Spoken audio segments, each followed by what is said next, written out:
विषय को पहले रखूंगा और उसी लाइन ऑफ एक्शन पे हम अपना चिंतन को आगे बढ़ाएंगे।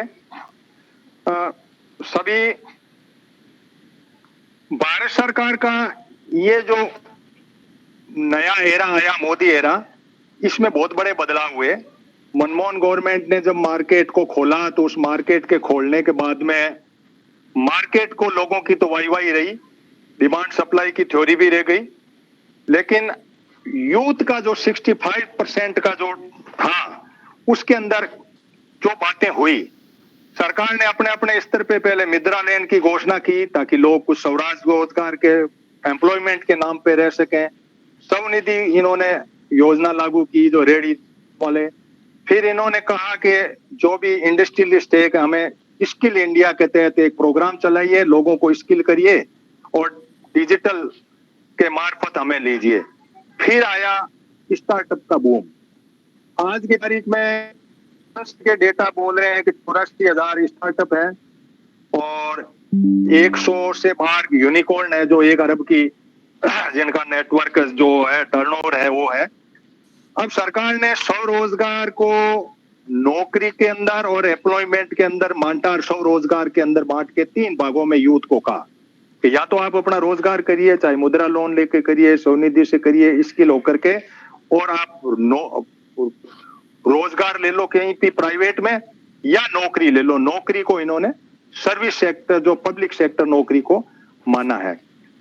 अब ये जीडीपी का हिस्सा इसके अंदर एग्रीकल्चर है, तो हम लोग आज इस केंद्र बिंदु पे यूथ को भी रखेंगे और यूथ के साथ साथ इस बात को रखेंगे कि क्या एग्रीकल्चर से जुड़े हुए जो लोग हैं उन लोगों को स्टार्टअप में किस प्रकार का जगह है, एग्रीकल्चर का जो फार्मर प्रोड्यूस करता है उसको क्या उसकी पोजीशन रहेगी। अभी अभी मोदी सरकार ने 3 तरह की सहकारी समितियों की घोषणा की थी, जिसके अंदर ऑर्गेनिक पैदा करना है और उस ऑर्गेनिक की जांचें भी होगी, सर्टिफिकेशन भी होगा, पैकिंग भी होगी, और उसके हिसाब से एक तो ये किया। दूसरा इन्होंने ये किया कि भाई इस के अंदर हम बीज का भी एक सोसाइटी डालेंगे जो मल्टी स्टेट सोसाइटी होगी। तीसरा इन्होंने एक्सपोर्ट का कंसेप्ट आया। तो जब स्टार्टअप पे हम जा रहे हैं तो स्टार्टअप का एक तो ये हो कि भाई ये तो है नहीं कोई स्टार्टअप, मोटर को कोई स्टार्ट करनी है, किक लगा यार स्टार्ट हो गया। फाइनेंस की व्यवस्था क्या है, खेत में खड़ा किसान फाइनेंस को केसीसी के सिवाय उसको प्राप्त नहीं हो रहा है। खेत में खड़े किसान के बच्चों को किस तरीके से हम आगे बढ़ा पाए, कैसे स्टार्टअप खोल पाए, भारत सरकार की क्या नीतियां हैं, ये हम भागीरथी जी से समझना चाहेंगे। ये इसमें काफी देशों के अंदर इनका है नेटवर्क भी। अपना परिचय देते हुए आप थोड़ा करके, आपको भागीरथी जी हम करीब 25 मिनट 20-25 मिनट तो सुनना ही चाहेंगे, तो उस लाइन ऑफ एक्शन पे काम करिए। केंद्र बिंदु ये हो कि हमारे बच्चे किस तरीके से इस लाइन को पकड़ सकें, फार्मर के बच्चे किस तरीके से सरकार की योजनाओं को हम उसको उपयोग कर सकें, इन सोसाइटी के मार्फत हम किस तरीके से जा पाएं, और कौन सा ऐसा क्ल्यू है या रास्ता है जिसके मार्फत हम जा पाए, इस बात को लेते हो। फूल कुमार जी कुछ आप कहना चाह रहे हैं? हनुमान राम जी हम ये कहना चाह रहे थे कि भागीरथ जी को थोड़ा देर बाद शुरू करो और संख्या बढ़ जाए हमारी, तो बाकी लोग भी सुन ले। अभी आप और बोल लो इस पे जो कुछ भी आपको कहना है, 10-5 मिनट बाद इनको संख्या का मतलब कोई विशेष ग्रुप जैसे फूल कुमार जी वाला ग्रुप आना था, लोग धीरे धीरे ज्वाइन कर रहे हैं। अभी देखिए हर सेकंड में बढ़ रहा है आदमी, तो अभी थोड़ा सा मेरा तो देखो पहले हम भागीरथी जी का परिचय ले लें, फिर इस सेशन के अंदर हम उस हिसाब से भागीरथी जी अपना परिचय दे दें थोड़ा, फिर मैं बीच में इंटरवेन करूंगा, फिर वापिस तब तक लोग जुड़ जाते हैं। सबसे पहले तो मैं आप सबको हाथ जोड़ के मेरी तरफ से प्रणाम नमस्कार कर रहा हूं। मुझे आज इस मंच के माध्यम से हनुमान राम जी चौधरी साहब ने जो ये मंच प्रदान किया आप लोगों के रूबरू होने के लिए, तो मैं उनका तहे दिल से आभारी हूं। मुझे बहुत अच्छा लगा जब इन्होंने कहा कि ये ढाणी में रहते हैं, क्योंकि मैं आप सब लोगों को ये बताना चाहता हूं कि मैं भी मेरे परिवार का पहला पढ़ा लिखा आदमी हूं जो आज भी जिसका परिवार ढाणी में रहता है, और हनुमानाराम जी के गांव से ज्यादा दूर भी नहीं है वो। तो मुझे इस मंच पे इन्होंने आज आमंत्रित किया, इसके लिए मैं इनका और आप सबका बहुत आभारी हूं। सबसे पहली बात मैं जो आपके साथ साझा करना चाहता हूं वो ये है कि मैं कोई भारत सरकार का नुमाइंदा नहीं हूं और मैं भारत सरकार की या राज्य सरकार की कोई भी नुमाइंदगी आपके सामने करने के लिए नहीं आया हूं और मेरा किसी भी सरकारी संस्थाओं के साथ सीधा कोई ताल्लुकात नहीं है। मेरा नाम डॉक्टर भगीरथ चौधरी है। मैं राजस्थान के भोपालगढ़ तहसील के एक छोटे से गांव कागल के पास डूडियों की ढाणी है, वहां का रहने वाला हूं।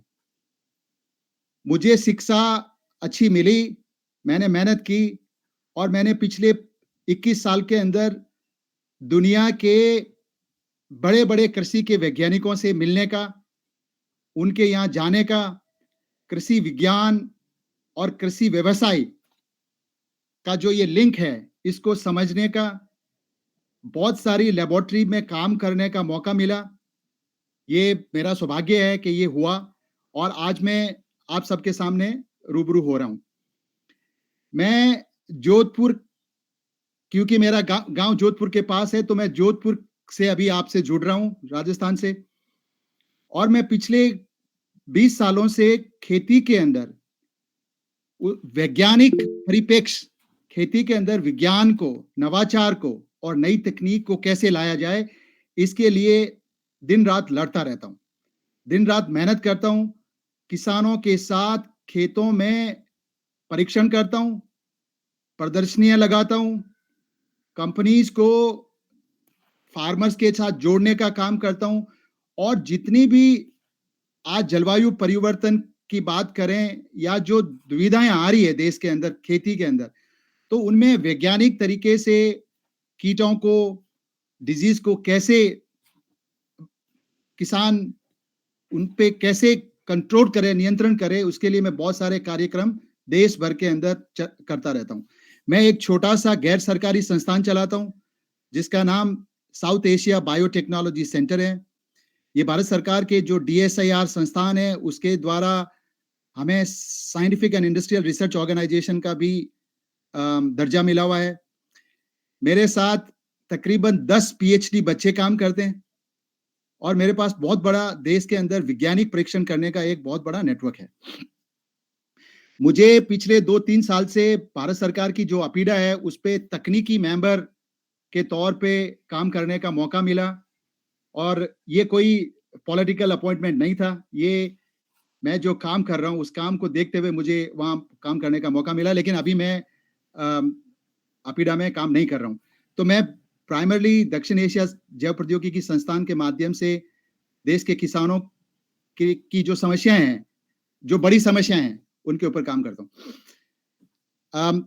मैं और कुछ बातें आपको बताना चाह रहा हूं।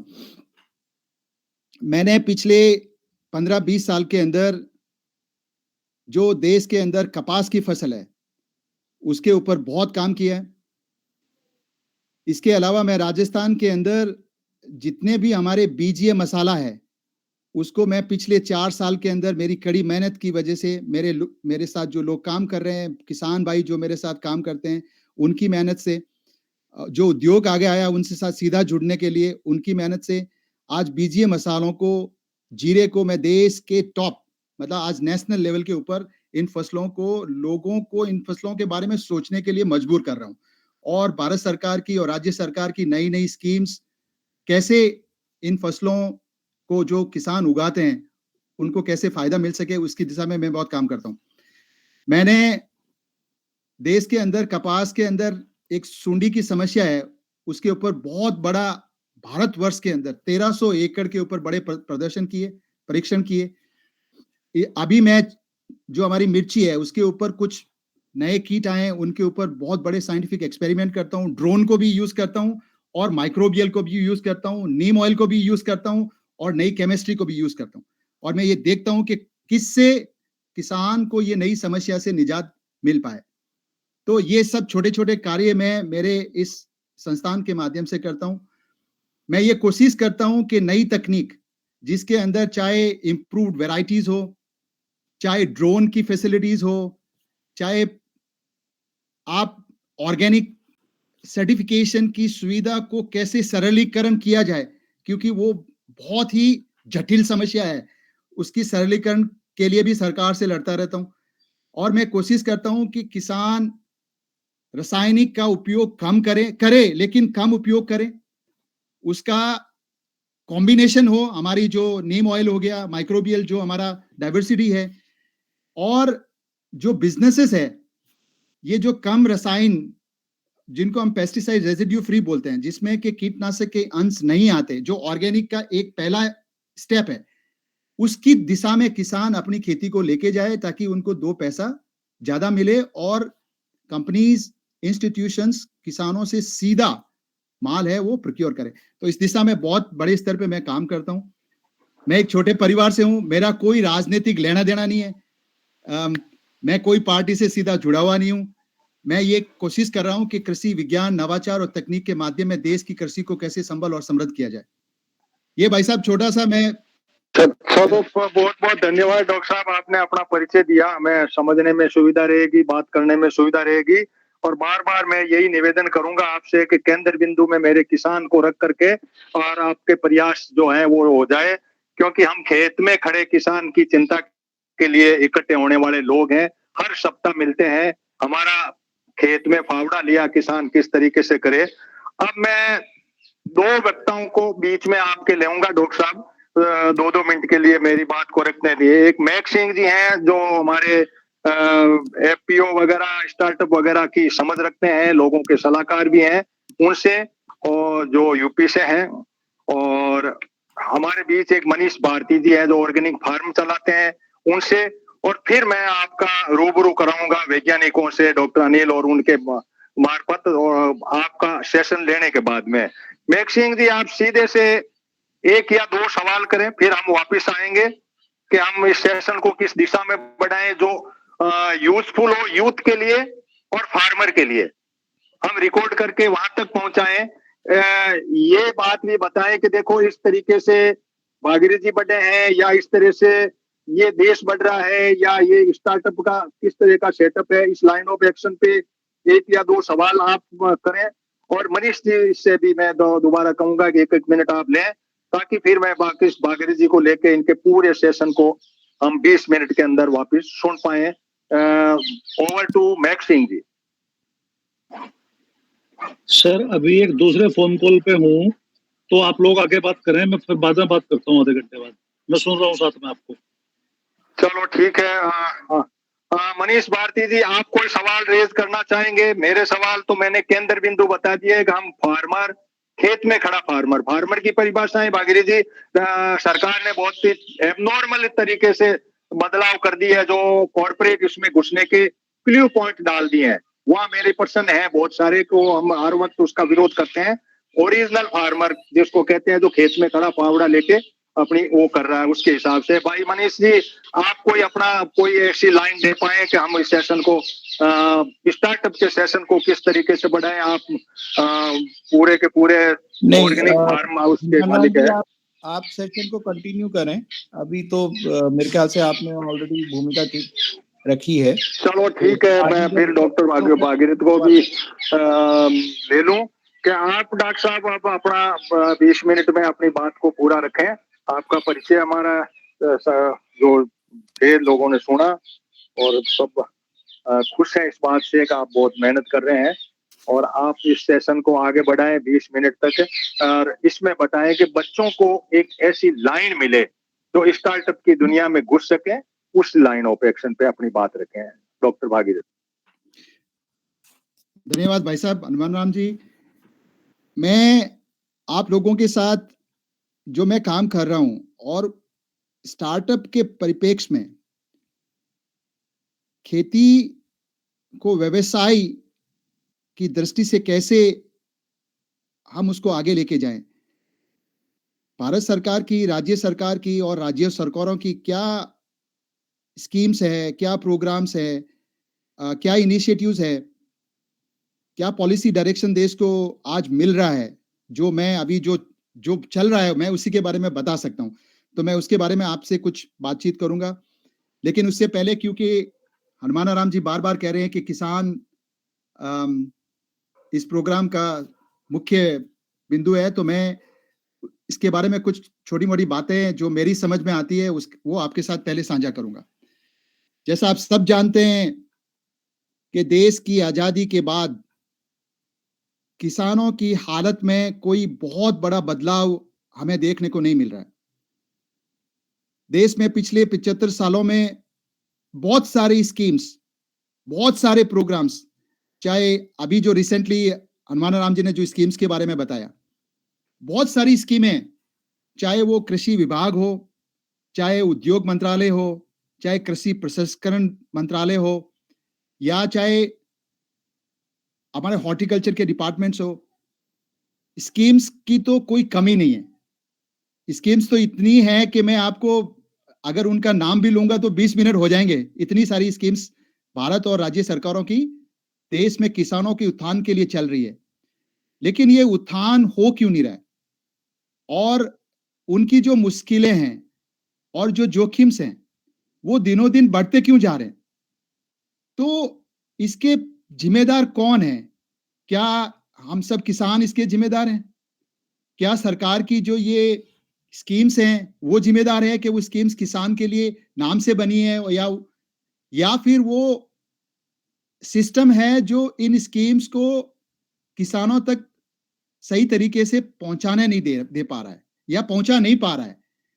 क्या कुछ न कुछ इस पूरी कड़ी के देखो, जो इंटेंट है, जो मैं देखता हूं, मैं काम करता हूं, मैं भी जैसे मैंने कहा कि एक छोटे किसान का बेटा हूं, परिवार का पहला पढ़ा लिखा सदस्य हूं। आज इस स्टार्टअप इनिशिएटिव के माध्यम से मैं एक ये एनजीओ का सेटअप करके और अपने परिवार को, खुद को और कम्युनिटी को और दूसरे किसान समाज को के लिए जो कर सकता हूं उसके लिए काम कर रहा हूं। तो मैं इतना आगे थोड़ा बढ़ पाया। तो जैसे मैं बढ़ रहा हूं, ऐसे बहुत सारे लोग हैं जो फार्मिंग फैमिली से आते हैं और वो आगे बढ़ रहे हैं। तो क्या मुझे भारत सरकार की कोई स्कीम से पैसा मिला, पूंजी मिली? क्या मैं किसी स्कीम से पैसा ले पाया जिसकी वजह से मैं आगे बढ़ा? तो मैं सबसे पहले आपको यह बताना चाहता हूं कि ऐसा कुछ भी नहीं है। मैं जो आज आगे बढ़ रहा हूं वो मेरी मेहनत से, और जो ये एक संचार तकनीक के अंदर दुनिया भर के अंदर बहुत बड़ा बदलाव आया है, उसका सही उपयोग करके मैं आगे बढ़ रहा हूं। कोई भी सरकारी स्कीम से कोई सब्सिडी के नाम से मैं कोई दक्षिण एशिया जैव प्रौद्योगिकी संस्थान के लिए कोई पैसा बहुत बड़ा ला के आगे नहीं बढ़ पा रहा हूं। मैं सभी किसान भाई या जितने भी जो किसानों के प्रति सकारात्मक भाव रखने वाले लोग हैं, वो आज इस प्रोग्राम में जुड़े हैं। मैं उनको ये बताना चाहता हूं कि स्कीम से हम अगर चाहते हैं कि किसानों का भला हो जाएगा तो मुझे संभावनाएं कम लगती है, लेकिन स्कीम से हमें एक दिशा मिलती है। स्कीम से हमें यह पता चलता है कि हम क्या कर सकते हैं। अब समस्याएं क्या आ रही है? जैसे भाई साहब ने बताया, बहुत सारी स्कीमें चल रही है, लेकिन मैं स्कीम्स के पास आने से पहले कुछ और बातें किसानी के बारे में आप लोगों से करना चाह रहा हूं। मैंने कोरोना के बाद में देश के अंदर मार्केट ने किसानों को एक नई उम्मीद पैदा की है, ये मैं आप सबको बताना चाहता हूं। आज जो मिनिमम समर्थन मूल्य जो होना चाहिए, लेकिन आज जो मार्केट है वो किसानों को एक नई दिशा देने की कोशिश कर रहा है।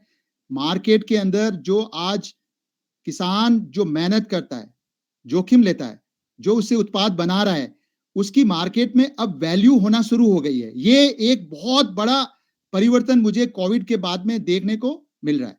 लेकिन इस परिवर्तन के अंदर भी बहुत सारे उतार चढ़ाव भी देखने को मिल रहे हैं।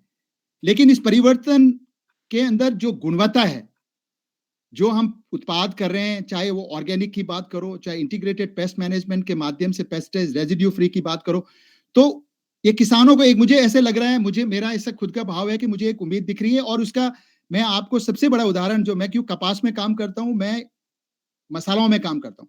कपास के भाव पिछले 2 साल के अंदर आपने देखे, अभी मुझे बहुत अच्छी उम्मीद लग रही है। मैंने जब जीरे पे काम करना शुरू किया 2018 के अंदर, तो 12,000 रुपए क्विंटल बिकता था। आज 35,000 रुपए क्विंटल किसानों को जीरे का भाव मिल रहा है। मैं आपको एक छोटे उदाहरण दे रहा हूं, धनिया का भी यही हाल है। तो मार्केट एक नया डायरेक्शन दे रहा है, तो ये डायरेक्शन को, इसको देखते हुए हमें कैसे, सबसे पहले कि जैसे हनुमानाराम जी का लड़का है या मैं हूं, हम कैसे ज्यादा भागीरथ बने, ज्यादा हनुमानाराम जी कैसे बने। तो इसके लिए मैं जो सरकारी स्कीम्स हैं उनको किसानों तक उसके बारे में सही जानकारी, और गांव के अंदर अगर 15 गांव के अंदर एक भी किसान का बच्चा इस स्कीम का सही फायदा लेके और एक व्यवसाय को शुरू करे, तो ये हमारे लिए सबसे बड़ी जीत होगी। मैं राजस्थान की अगर बात करूं तो राजस्थान सरकार आज जो भारत सरकार की एक कृषि निर्यात नीति 2018 आने के बाद राजस्थान सरकार ने 2019 के अंदर काफी नीतियों को लागू किया जो किसान आधारित है, या किसान के व्यवसाय के आधारित है, या किसानी के आसपास का जो धंधा है, बिजनेस है, चाहे वो डेयरी का हो, चाहे फॉडर प्रोडक्शन का हो, आज फॉडर की बहुत कमी है देश के अंदर, चाहे हनी प्रोडक्शन का हो, कोई भी छोटा लघु उद्योग हो, इन उद्योगों को कैसे हम संबल बनाएं।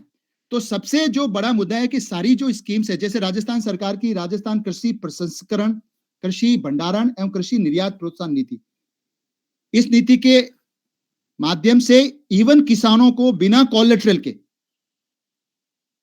पूंजी मिलने की संभावना है। अब बात यह है कि क्या किसानों को इसके बारे में जानकारी है और इसका बेनिफिट कौन ले रहा है। मैंने जो मेरा इसके ऊपर जो मैं काम करता हूं, मैं, और ये जो नीति है ये भारत सरकार की कृषि निर्यात नीति के अंतर्गत इन नीतियों को अलग अलग राज्यों के अंदर बनाया गया है, राज्यों से निर्यात बढ़ाना, क्योंकि हमारा जो ट्रेड डेफिसिट है वो बहुत बड़ा सरकारों को दिक्कतें दे रहा है। तो सरकारों की मजबूरी है कि किसानी को, खेती को, खाद्य उत्पादन को, क्वालिटी को बढ़ाना पड़ेगा, उनकी सेफ्टी को, उनकी ग्रेडिंग को, उनके अंदर क्लीनिंग को, उसमें साफ सफाई को, ये सब, ये मजबूरी है सरकारों की। वो कोई हमें, आपको और मेरे को कोई बहुत मदद करने वाली बात नहीं है, वो उनकी मजबूरी है। तो जैसे ये नीति है, इसके अलावा अभी जो मिलेट का साल शुरू हुआ है, इस नीति के तहत राजस्थान के अंदर एक मिलेट प्रसंस्करण की भी नीति आई है, उसके अंदर भी पैसा किसानों के बच्चों को पैसा मिलने की संभावना है, लेकिन हम लोगों को जानकारी का अभाव है। तो मैं हनुमानाराम जी के माध्यम से, आप जितने भी जो लोग जुड़े हो, हम ये जो एग्रीकल्चर जो स्टार्टअप्स है, जो बिजनेस, स्टार्टअप कुछ भी नहीं है, स्टार्टअप आप एक कंपनी को रजिस्टर करो। अब आप कंपनी को रजिस्टर करके उस कंपनी एक्ट के अंदर आपको रजिस्ट्रेशन करना होगा, उसको फिर आप भारत सरकार की जो ये स्टार्टअप योजना, स्टार्टअप इंडिया.in की जो योजना है, उसके ऊपर आपको रजिस्ट्रेशन करना है। उस स्टार्टअप में आप अगर क्वालिफाई होते हो तो आपको इंक्यूबेशन, भारत सरकार ने हर राज्य के अंदर कृषि विश्वविद्यालयों के अंदर आजकल बिजनेस इंक्यूबेशन सेंटर खोले हुए हैं। बहुत सारे लोगों को जानकारी नहीं है, हम लोग वहां कभी पहुंच नहीं पाते। तो ये जो स्कीम्स के माध्यम से हम वहां कैसे पहुंचे, इसके लिए मुझे लगता है कि गांवों के अंदर कुछ ऐसे प्रोग्राम्स किए जाए जिसके माध्यम से इन योजनाओं के बारे में, कहाँ योजना है, क्या योजना में हमारे लिए क्या कर सकते हैं, हम कैसे करें, फॉर्म कौन भरेगा, कहाँ सबमिट करना है, किसको फॉलोअप करना है, ये सब करने के लिए हम लोगों को ग्रामीण स्तर के ऊपर बहुत मेहनत करने की जरूरत है, और हमें बहुत बड़े बड़े विसल ब्लोअर चाहिए जो ये जानकारी, ताकि बच्चे इन जानकारियों का, इनका फायदा उठा सके। मैं ये कोशिश करता रहता हूं, और जो मैंने देखा है अभी तक, जितनी भी जो मैं नीतियों के बारे में, अभी भाई साहब ने बताया है कि ये चाहे कोऑपरेटिव्स का बात आई है, ऑर्गेनिक की बात आई है, बीजों का निर्यात की बात आ रही है। मैं पिछले 3 साल से अपीडा में लड़ रहा हूं कि बीजों के निर्यात, क्योंकि बीज बहुत हाई वैल्यू प्रोडक्ट्स है, इससे बहुत पैसा मिल सकता है, इसे खाद्यान्न, दूसरे देश की खाद्यान्न की निर्भरता आपके ऊपर बढ़ सकती है, आपका जो एक पॉलिटिकल जो व्यू है वो चेंज होगा। चाइना ने आज से 5 साल पहले 3 लाख करोड़ रुपए खर्च करके सिंजेंटा नाम की कंपनी को खरीदा। क्यों खरीदा? क्योंकि वो ये चाहते हैं कि खाद्यान्न उत्पादन में दुनिया के अंदर उनका से हो, बीज कहां से आता है, पेस्टिसाइड कहां से आता है, फर्टिलाइजर कहां से आता है। तो गवर्नमेंट को, मुझे ऐसे लगता है, ये जो स्कीम्स को धरातल पे हमें लेके आना पड़ेगा। समस्याएं वही है जो आज से 50 साल पहले की थी, इसमें कोई नई बात मैं आपको नहीं कर रहा हूं। लेकिन इन स्कीम्स का आज क्योंकि संचार के माध्यम खुले हैं, हम लोग कैसे बेनिफिट लें, चाहे कोऑपरेटिव की बात हो, चाहे स्टार्टअप इंडिया के अंदर रजिस्ट्रेशन की बात हो, चाहे किसान का जो उत्पाद संगठन की जो एक योजना है भारत सरकार की, जो SFAC चलाती है, इसके माध्यम से चाहे नाबार्ड हो, चाहे SFAC हो, चाहे जो CBBO के बिजनेस मॉडल्स हो।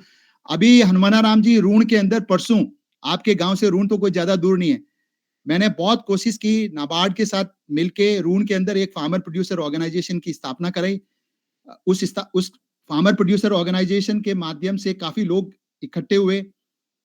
अब उसके अंदर भी बहुत सारी लिमिटेशंस हैं, आप भी जानते हैं, मैं भी जानता हूं, लेकिन एटलीस्ट ये FPO बनने से आसपास के गांव के लोगों को, वहां के जो लोग रहते हैं रून के अंदर, उनको एक जानकारी मिलने का प्लेटफॉर्म बनेगा कि वो FPO कितना सक्सेसफुल हो रहा है, वो बहुत दूर की बात है, लेकिन ये एक जानकारी का जरिया।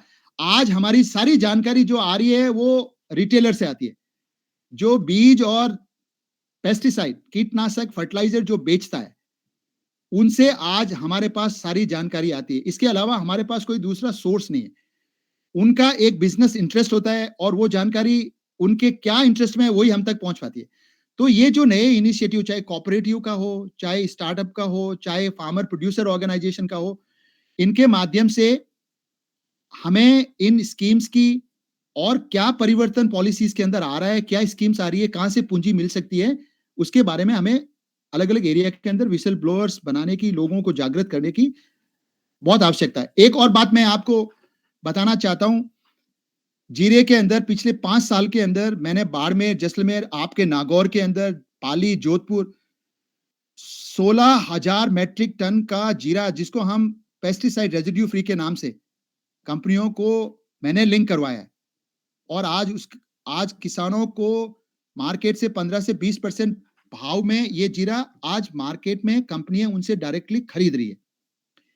दूसरा, एक स्टार्टअप का ये जो कंपनीज का हमें व्यवसाय की दिशा में किसानी को क्यों लेकर जाना चाहिए, उसका मुख्य मुद्दा है कि दुनिया भर के अंदर आज जहां पे उपभोक्ता जो भी खाद्य पदार्थ कंज्यूम करना चाहता है, वो ये देखना चाहता है कि ये खाद्य पदार्थ कहां से आ रहा है। ये एक दुनिया के अंदर एक नया बहुत बड़ा परिवर्तन मुझे पिछले कुछ सालों में देखने को मिल रहा है, और इसके लिए जो ये ट्रेसेबिलिटी है, ट्रेस करना आपका प्रोडक्ट कहां से आ रहा है, कौन किसान आपके लिए प्रोड्यूस कर रहा है, क्या मेथड्स यूज कर रहा है, और कौन से मेथड्स उपभोक्ता लाइक करते हैं, चाहे ऑर्गेनिक का हो, चाहे रेजिड्यू फ्री का हो। तो अभी चाहे सस्टेनेबिलिटी के कुछ मॉडल्स आ रहे हैं, तो ये मॉडल ये कब सक्सेसफुल होंगे, जब हमारी खेती कोई व्यवसाय के माध्यम से, कोई सिस्टम के माध्यम से उपभोक्ता से सीधे जुड़ेगी। इसकी दिशा में भी मुझे लगता है, जैसे मैं IPM क्यूमिन की बात कर रहा हूं, आज पैकेट के ऊपर कंपनीज QR कोड दे रही है कि ये हनुमान राम जी के खेत से आ रहा है जीरा, और वो उसमें क्या लगा रहे हैं। तो ये एक नया संचार तकनीक की वजह से, IT की वजह से, और लोगों के अंदर जो अवेयरनेस आया उसकी वजह से एक बहुत बड़ा परिवर्तन मुझे देखने को मिल रहा है। किसान सेंटर में आ रहा है। आज उपभोक्ता ये देखना चाहता है कि किसान क्या कर रहा है, और ये आने वाले समय में बहुत बढ़ेगा, ये कम नहीं होने वाला। किसान खेती कैसे करता है, क्या इनपुट यूज करता है, क्या क्वालिटी प्रोड्यूस कर रहा है, इसका महत्व आने वाले दिनों में बढ़ेगा। और मुझे उम्मीद है कि जो हम 75 साल के अंदर जिस चीज के लिए स्ट्रगल कर रहे हैं कि उपभोक्ता से सीधा कैसे हमारा इंटरफेस हो, उस दिशा के अंदर एक बहुत बड़ा परिवर्तन मुझे दुनिया के अंदर उपभोक्ताओं के अंदर देखने को मिल रहा है, और इसके लिए बहुत सारे बिजनेसेस बनेंगे। मैं और भी बातें जो स्टार्टअप के बारे में कोई अगर पूछेगा तो मैं आपको बताऊंगा, क्योंकि वो एक पूरा बड़ा सब्जेक्ट है रजिस्ट्रेशन का, प्रोसेस का। लेकिन ये जो मोटी मोटी बातें समय की, ठीक है डॉक्टर साहब, हम आपको फिर लेंगे उस मामले में। आप सुनिएगा, डॉक्टर अनिल है हिसार यूनिवर्सिटी से, इनका फोन मेरे पास में मिलेट के बारे में आया था। आप नेशनल में 10 साल काम कर चुके हैं और वेल एक्सपीरियंस्ड। आज का जो हमारा सेशन है इसमें 5-10 आदमी बहुत ही ज्यादा यूनिक टाइप से अपने अपने प्लेटफॉर्म पे हैं, तो हम आपसे भी सीखेंगे उनके बातों को शेयर करते हुए। डॉक्टर अनिल, आप इस बात को थोड़ा सा आगे बढ़ाएं कि मिलेट के मामले में सरकार की कौन सी ऐसी योजना आई और जो है डॉक्टर भागीरथ जी के डायरेक्शन से हम किस तरीके से उसको मूवमेंट दे पाए, कैसे रजिस्ट्रेशन का हो, या आप लोगों के पास में एज ए इंक्यूबेटर सेंटर के तहत कोई बात आई हो तो हमारे इस सेशन में आप शेयर करिएगा, हम रिकॉर्ड करके लोगों तक भी इस बात को पहुंचाएंगे। डॉक्टर अनिल। नमस्कार जी सभी को। अभी जो भागीरथ जी कह रहे थे अच्छी सही चीज थी कि सभी के पास स्टेट एग्रीकल्चर यूनिवर्सिटीज हैं, उनके पास इंक्यूबेशन सेंटर्स हैं और वहां तक बच्चे जो हैं, किसानों के बच्चे वहां तक नहीं आते हैं, और जो आते हैं शायद वो कुछ ऐसी सोच लेकर के आते हैं कि 5 लाख रुपए ऐसे मिल जाएंगे, 25 लाख रुपए ऐसे मिल जाएंगे और हमें क्लासेस ले आएंगे और ऐसा मिल जाएगा। ऐसा कुछ नहीं है। ऐसा जो आपको काम तो खुद का ही करना पड़ेगा, थोड़ा बहुत जो स्कीम का फायदा होगा बस उसकी यही जो भागीरथ जी बता रहे थे, जानकारी मिलती रहती है, वहां से आपको अपडेशन आती रहती है कि आप क्या कर सकते हैं। भागीरथ जी जो अरमान जी जुड़े हुए तो उसमें कुछ काफी अच्छी अच्छी स्कीम, क्या कह रहे हैं भाई साहब, थोड़ा रिपीट। हाँ नहीं ये स्कीम है जो डीएसआई। हाँ डॉक्टर अनिल बोल रहे हैं, भागीरथ जी कुछ बात कहना चाह रहे हैं। हाँ डॉक्टर साहब क्या कहिए, आप इस मिलेट ईयर के बारे में भी थोड़ी जानकारी दीजिए हमें, ताकि हम लोगों तक पहुंचा पाए कि मिलेट ईयर में आपके लोगों के पास में क्या कौन सी ऐसी योजना आई है या कोई डायरेक्शन आए हैं या क्या व्यवस्था आई है। मिलेट ईयर के लिए अभी एग्रीकल्चर सेक्रेटरी ने यूनिवर्सिटी को विजिट किया है, लगभग 20 को विजिट किया है। सर आपका वीडियो खोलिए। हाँ, जहाँ उनके पास सेंटर ऑफ एक्सीलेंस, जो मिलेट्स के ऊपर सेंटर ऑफ एक्सीलेंस थे, उनको स्ट्रेंथन करने और किसानों को और प्रोसेसिंग इंडस्ट्रीज को ट्रेनिंग करने के लिए, प्रोडक्ट डेवलपमेंट करने के लिए और जो प्रोडक्ट की टेस्टिंग के लिए अलग अलग centre of excellence on millets के नाम से कुछ संस्थान स्टेट एग्रीकल्चर यूनिवर्सिटी के कुछ फंड्स देने की बात आ रही थी। और उसमें सबसे अच्छी चीज ये रहेगी कि अलग अलग मिलेट्स के प्रोडक्ट क्या क्या बन सकते हैं, कैसे आप उसको सेल कर सकते हैं। और जैसे भागीरथ जी बता रहे थे कि एक हमारे पास आज के टाइम में अच्छी चीज है कि इंटरनेट है, ये सोशल मीडिया है, आप उसके थ्रू भी मार्केटिंग अपनी कर सकते हैं, तो उसके थ्रू भी आप अच्छा एक बढ़िया रहता है। ये अब तक तो यही जानकारी मेरे पास थी। और सबसे अच्छी चीज ये रहेगी अगर इसमें ना एक इंडिविजुअल, जैसे भागीरथ जी ने बताया कि एफपीओ या कोऑपरेटिव या जो इंक्यूबेशन सेंटर्स हैं उनके तहत नाबार्ड वगैरह का, तो उसमें ना जो कुछ फंड्स मिलते हैं या आपको कोई सहायता मिलती है स्कीम के तहत, वो इंडिविजुअल को नहीं मिलती, ग्रुप को मिलती है। बट जो भागीरथ जी बता रहे हैं कि डीएसआईआर के साथ भी काम कर रहे हैं मिल करके, और इन्होंने एक अपना रीजनल सेंटर बना रखा है, एक रिसर्च सेंटर बना रखा है डीएसआईआर के लिए, उसमें काफी अच्छी अच्छी स्कीम्स हैं जो इंडिविजुअल को मिलती हैं। और जैसे प्रिज्म एक स्कीम है इनके यहाँ, वो एक इंडिविजुअल को मिलती है। कुछ इस तरह की स्कीम्स के बारे में भागीरथ जी बताएंगे तो अच्छा रहेगा जी। भाई साहब सबसे पहले तो क्योंकि आपने, अनिल जी धन्यवाद भाई साहब, सबसे पहले तो क्योंकि आपने मिलेट्स के बारे में बात की है, तो देखो मैं आपसे ये रिक्वेस्ट कर रहा हूं, अगर आपको ये मंजूर हो तो मैं मिलेट्स के ऊपर अगले रविवार को या उससे अगले रविवार को इंटरनेशनल ईयर ऑफ मिलेट्स, जिसके बारे में बहुत बड़ा तामझाम, बहुत सारी बातें, बहुत बड़े लेवल के ऊपर आज बातें कही जा रही है, तो उसका किसानी के लिए, जो किसान बाजरा लगाता है, जो जौ लगाता है, जो ज्वार लगाता है, इनके लिए क्या इस millet international year of millets में है, आप एक इसके ऊपर एक्सक्लूसिव वेबिनार अगले सेशन में रखिए। मैं उसमें आपको प्रेजेंटेशन दूंगा, क्या स्कीम्स है मिलेट्स के ऊपर, इसमें किसान तक हम मिलेट्स के लिए कैसे पहुंचे, हमारा आपका ये जो प्लेटफॉर्म है इससे किसानों को मिलेट्स के बारे में क्या जानकारी है। मुझे याद है मैं 1985 तक तो मेरे को गेहूं की चपाती होती क्या हमें पता ही नहीं था, हमने तो गेहूं ही 1985 में देखा था, हम तो बाजरा ही खा के बड़े हुए। और जब हमने गेहूं और चावल खाना शुरू किया तो पता लगा अरे यार ये तो ये तो ठीक है, ये तो अच्छा है। तब से ये मिलेट का उपयोग है वो ग्रामीण क्षेत्र में भी और जो नियर बाई जो शहरी क्षेत्र के जो आसपास के एरिया उसमें भी मिलेट का उपयोग कम हुआ है। लेकिन क्योंकि जो मिलेट्स हैं हार्डी क्रॉप्स हैं, किसान इसके अंदर माइक्रो न्यूट्रिएंट से भरपूर हैं, लेकिन क्या जो प्रोसेसिंग के अंदर क्या प्रॉब्लम्स हैं, जैसे आपको पता होगा बाजरे की हम गांवों में हर रोज हर 3 दिन में चक्की घर में गट्टी पीसते थे और बाजरे का आटा नया निकालते थे। क्यों करते थे? क्या है उसके अंदर जिसकी वजह से हमें फ्रेश बाजरे का आटा चाहिए? आज बाजरे का आटा जो मल्टीग्रेन के अंदर बाजरे का आटा उपयोग क्यों नहीं हो रहा है? क्या इश्यूज हैं? क्या उसके पीछे साइंस है? उसको कैसे ठीक किया जाए? उसके लिए क्या रिसर्च करनी चाहिए?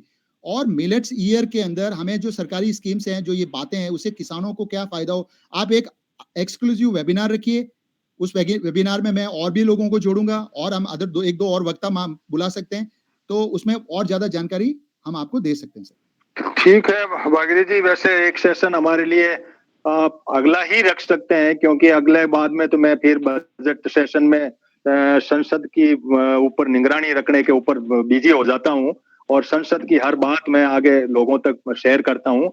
मनीष जी भाई साहब, आप अब मेरे ख्याल से फ्री हो, तो आप ऑर्गेनिक फार्मिंग की बात कर रहे हैं और मेरा सवाल तो वहीं जाकर के फिर टिक रहा है। मनीष जी काफी इनके एमपी थे घर से, या कई ऐसे लोग हैं जिनके घर में बहुत सारे कुछ थे। अब गांव का आदमी कहाँ से क्या पहुंचे करे, तो भागीरथ जी जैसे लोगों, डॉक्टर अनिल जैसे, मनीष जी जैसे लोग और मैक्सिंग जी जैसे लोगों के गाइडलाइन में रहेंगे, तो फूल कुमार जी जैसे इंटरनेशनल लेवल पे भी रहेंगे, तो हो सकता है हम कुछ अलग एक बदलाव कर पाए हमारे इस लेवल पे। तो मैं मनीष जी, आप अपनी कुछ बात इसमें इनपुट दीजिए और फिर मैं एक बीच में सेशन भागीरथ जी शॉर्ट में मैं आपसे लूंगा, क्यों काफी लोगों की जिज्ञासा है कि सवाल पूछे, उसमें आप तुरंत से आप ये बताइए कि इस रास्ते से स्टार्टअप पे पहुंचना है, यहाँ ये पहुंचना, ये फार्म 5 मिनट में आप अपनी बात को करें। मनीष जी आप ले लें, फिर मैं लोगों के 1 बाय 1 जो है सवाल लेंगे, क्योंकि जिज्ञासा आदमी की होती है, तो सिर्फ अकेला आदमी बोलता है तो अगले की मन की बात रह जाती है, उस सेशन का मायना नहीं रखता, इसलिए मैं उस बात को लेऊंगा। मनीष जी बात रखिए अपने। नहीं, मेरा तो हनुमान जी जो व्यक्तिगत मेरे अनुभव हैं उसके आधार पर ही कुछ बातें कहना चाहूंगा कि देखिए, मैं खेती किसानी कर रहा हूँ, प्रैक्टिस फार्मर हूँ, ऑर्गेनिक फार्मिंग भी कर रहा हूँ, डेयरी फार्मिंग भी कर रहा हूँ, अपने माल का खुद उसको ब्रांड बना के बेचने की कोशिश भी कर रहा हूँ और बेच ही रहा हूँ लगातार। लेकिन साथ ही साथ परेशानी ये है कि जो मैंने पिछले और सेशंस में भी हमेशा कहा है कि कुछ चीजें होती हैं जो सरकार की नीति जो है वो आपके व्यापार की गति और उसकी दिशा उसे निर्धारित करती है। अब नीति किसान के अनुरूप नहीं है, किसान व्यापारी बने इसके अनुरूप अभी तक कोई भी सरकार की नीति नहीं है, ना इससे पहले आई है ना मौजूदा सरकार में। और जब नीति सरकार के किसान के अनुरूप नहीं है तो हम चाह के भी उस परिस्थिति का निर्माण नहीं कर पा रहे। अब 2 तरीके हमारे पास हैं कि मौजूदा हालात में जो चीजें हमारे सामने आ रही हैं उससे अपने समाज को हम कैसे फायदा पहुंचाएं, number 1। Number 2, out of the box सोच के हम क्या काम कर सकें कि हम अपने समाज को आगे ले जाएं। अब इन दोनों परिस्थितियों में हमारे सामने जो बड़ी दिक्कतें आ रही हैं वो ये आ रही हैं कि जो हमारा जो समाज है वो समाज ना तो अपडेटेड है, ना पूरी तरह से जागरूक है, ना ही वो शिक्षित है बहुत बड़े पैमाने पर। जैसे व्यापारी, अगर हम शिक्षा की बात करें तो व्यापारी अशिक्षित होके भी उसे व्यापार की समझ पैदाइशी होती है। जैसे किसान अशिक्षित होते भी अपनी खेती बाड़ी करता है क्योंकि वो उसके पूर्वजों का ज्ञान है जो उसे मिलता है अपने घर में, बचपन से लेके और जवानी तक के अनुभव में वो सीख जाता है अनपढ़ होने के बावजूद कि खेती कैसे करनी। तो व्यापार जब आता है और व्यापार की हम बात करते हैं तो ऐसे में हमारे समाज के लिए, जो कृषक समाज है भारत का, इसके लिए जब तक सरकार की कोई बड़ी नीतियां नहीं आएंगी, और मैंने पिछले सेशन में भी कहा था, अगर आप लोगों को याद हो, कि पूरी दुनिया में जो किसान है, जो फार्मर कम्युनिटी है, वो बहुत बड़ा व्यापार नहीं कर पाई है। कोई बड़े उदाहरण नहीं है, अमेरिका जैसे विकसित देश में भी नहीं। वहां भी जो पूंजीवादी लोग हैं, जो पूंजीपति लोग हैं, जो व्यापारी लोग हैं, वो अलग हैं। जो किसान हैं, जो फैमिली फार्म्स हैं, वो बिल्कुल अलग कॉन्सेप्ट है। तो हमें ये भी नहीं मानना चाहिए कि सिर्फ व्यापारी बनके ही किसान का हित होगा। कुल मिला के जो समाज है उसका एक बड़ा तबका अगर सरकार के ऊपर एक नीतिगत प्रभाव बनाए और किसान के अनुरूप नीति बने, तभी हम किसी परिस्थिति का निर्माण कर पाएंगे। अब मिलेट ईयर इन्होंने कह दिया, अब मिलेट ईयर कह दिया, मिलेट्स ईयर कह दो, फिर अगली बार जो है पल्सेस ईयर कह दो, उसके बाद जो है तिलहन ईयर कह दो। क्या फर्क पड़ रहा है उससे? अगर कोई नीति ही नहीं आई है जिससे हम ये समझे, भाई नीति किसान का क्या है, किसान का तो पेट उसकी नीति है। हम लोग पश्चिमी यूपी से हैं, मैं हूं, तरार साहब हैं, वीरेश तरार जी हैं, हम सब लोग पश्चिमी यूपी के हैं। हमारे यहाँ गन्ना जो है, आप बांध के डाल दो किसान को, आप उसकी कनपटी पे बंदूक रख दो कि तू गन्ना नहीं बोएगा, इसके बावजूद वो कहेगा मर जाऊंगा लेकिन गन्ना बोऊंगा। क्यों? क्योंकि जो सरकार की नीति है वो गन्ना किसान के अनुरूप है। उसको बॉन्ड बनता है, उसका रेट फिक्स है, चाहे आज मिले या कल मिले, लेकिन पक्का पेमेंट है। प्राकृतिक रूप से सबसे मजबूत खेती है। ओलावृष्टि हो जाए, बाढ़ आ जाए, बरसात हो जाए, सूखा हो जाए, हमारी फसल में बड़ा नुकसान नहीं होता। गन्ने की खेती के साथ कुछ बुनियादी बातें हैं। जगह आपको गांव से बाहर नहीं जाना, गांव के अंदर सेंटर मौजूद है, आपको गांव के अंदर तोल करनी है, आपको वहीं गन्ना बिक जाता है, आपका रेट फिक्स हो जाता है, प्राकृतिक रूप से आपकी फसलों पे नुकसान नहीं होता। भारत सरकार की जो बीमा योजना है, किसान बीमा योजना, वो लागू नहीं है गन्ने के ऊपर, क्योंकि गन्ने को किसी तरह का बीमे की जरूरत नहीं है। तो जब तक आप नीतिगत आधार पे नहीं आओगे, सामाजिक रूप से अपने समाज, ठीक है मनीष जी, आपकी बात मैं पकड़ गया, लेकिन मैं अब इसमें इनपुट दे रहा हूं कि मार्केट का एक मॉडल है, इनविजिबल हैंड होते हैं मार्केट में, और इकोनॉमी की थ्योरी जो अपनी एरा में आई, ट्रिंकल डाउन की थ्योरी मनमोहन गवर्नमेंट से आई, अब इसको थोड़ा बूस्ट अप करके ट्रिंकल डाउन में कर दिया। किसी भी आदमी को बिना पानी में कूदे तैरना नहीं आएगा, ये भी एक मॉडल है। क्योंकि हम किसान कितने दिन तक बाहर इस मार्केट के इनविजिबल हैंड्स के डर से बाहर बैठे रहेंगे, ये सवाल हमारे सामने है। उसका उदाहरण स्टार्टअप आया था, एफपीओ आया था, एफपीसी आई थी, इससे आप स्टार्टअप में कूदिए। अब कूदने के जो मॉडल है उसके अंदर मैंने एक सवाल उठाया था, भागीरथ जी आप कहीं बैठते हैं तो बात करना, हम भी लगा रहे हैं। फार्मर की परिभाषा इतनी बड़ी वेटल कर दी इन्होंने कि एक आदमी 50,000 की भैंस खरीद के एक वो मिल्कमैन बन के फार्मर में आ जाएगा। एक आदमी 1 फुट बाई 1 फुट के कपड़े के ऊपर तोता बना के आर्टिजन का ठप्पा लगवा के लाइसेंस लेके बन जाएगा। उसके अंदर हमें ये वहम है कि कुछ क्रोनिक कैपिटलिज्म के लोग, क्यों कैपिटल जो चल रहा है, व्यापार भी चल रहा है, इनविजिबल हैंड मार रहे हैं और इधर क्रोनिक कैपिटलिज्म मार रहा है। उन्हीं लोगों को लोन मिलता है जो इस लाइन में बैठे हैं, किसान को उसमें अंदर बहुत बड़ी प्रॉब्लम आ जाती है। तो ये सारे सवाल हमारे सामने खड़े हैं। इसके बावजूद भी मैं कह रहा हूं, क्योंकि मैक सिंह जी हमेशा कहते रहते हैं कि देखो ऐसे बाहर बैठने से तो दुनिया चलेगी नहीं, कितने दिन तक आप बाहर बैठे बैठे इस दुनिया को देखोगे? आप बाहर बैठे बैठे हाथ पैर हिलाते रहो, स्विमिंग आपको आएगी नहीं, स्विमिंग को आपको आना ही आना है। तो मैं 5 मिनट के लिए फूल कुमार जी आपको इंटरवेन करने के लिए आमंत्रित कर रहा हूं कि फ्रांस की कोई आपको हो आइडिया फार्मर के अंदर इस तरह की बात, तो इंटरवेन करिए। फिर मैं एक सेशन भागीरथ जी का 5-7 मिनट का लेऊंगा, तो टू दी पॉइंट इस तरह से रजिस्ट्रेशन होगा। जो मेरे साथी कहे होंगे हैंड रेज हो रहे हैं, यूथ इसमें जुड़े हुए हैं, वो चाह रहे हैं कि भाई आखिर हम भी, जिज्ञासा तो हर एक की जगती है। हाँ मनीष जी, कुछ आप इनपुट देना चाह रहे हैं, कह दें। हाँ, मैं ये कहना चाह रहा हूँ हनुमान राम जी कि देखिए प्रैक्टिकल प्रॉब्लम्स हैं जिसके बारे में मैं ये नहीं कहता कि किसान को कोशिश नहीं करनी चाहिए। किसान को तो निश्चित तौर पर व्यापारी बनने की कोशिश करनी ही चाहिए। जब व्यापारी किसान बन सकता है तो किसान व्यापारी क्यों नहीं बन सकता? एक बड़ा सवाल। तो ये इससे कोई गुरेज नहीं है। जब तक आप तालाब में कूदोगे नहीं, आप तैरना नहीं सीख सकते, चाहे कितना भी आप किताब में पढ़ के सीख लो, अल्टीमेटली तालाब में तो उतरना पड़ेगा। लेकिन अब दिक्कत क्या है, अब जैसे मेरे पास इस वक्त 700 किलो चावल है और बासमती चावल है 2 साल का एजिंग का है। और मैं पिछले 6 महीने से हर पोर्टल पे, इलेक्ट्रॉनिक पोर्टल पे, यहाँ तक कि अपने फेसबुक पर भी मैं डाल चुका हूँ, जो ई-नैम है उसमें रजिस्टर कर लिया, इंडिया मार्ट पे रजिस्टर कर लिया, लेकिन मुझे बायर नहीं मिल रहा। अब सवाल ये है कि जो कम्युनिटीज बन रही हैं उसमें अब जब मैं बाजार में उस चावल को लेके जा रहा हूं तो वो कह रहे हैं कि जी ये तो आपका जो है वो रॉ चावल है, आपने सिंपल एक्सपेलर से निकलवा लिया, हमें तो पॉलिश चाहिए, सेला चावल स्टीम्ड वाला। तो अब अल्टीमेटली जो परेशानी है किसान के तौर पर, भाई मैं किसान हूं ना, मेरी यूनिट है, मैं 20 एकड़ का किसान हूं, मेरे से तो बहुत छोटे छोटे किसान हैं, उनके पास क्वांटिटी बहुत छोटी छोटी है। तो व्यापार जो हमने पिछला सेशन किया था हनुमान राम जी, जो ये बिल लेके आई है सरकार, अभी जो ये 3 सोसाइटी वाला मामला लेके आए हैं, तो कहीं ना कहीं घूम फिर के वही ढाक के 3 बात आ जाते हैं कि भाई अगर हम सोसाइटीज की तरफ जाएं, अगर हम फार्मर प्रोड्यूसर कंपनीज की तरफ जाएं, लेकिन मसला हल नहीं हो रहा अभी कहीं ना कहीं। चलो ठीक है मनीष जी, आपकी भावना आ गई।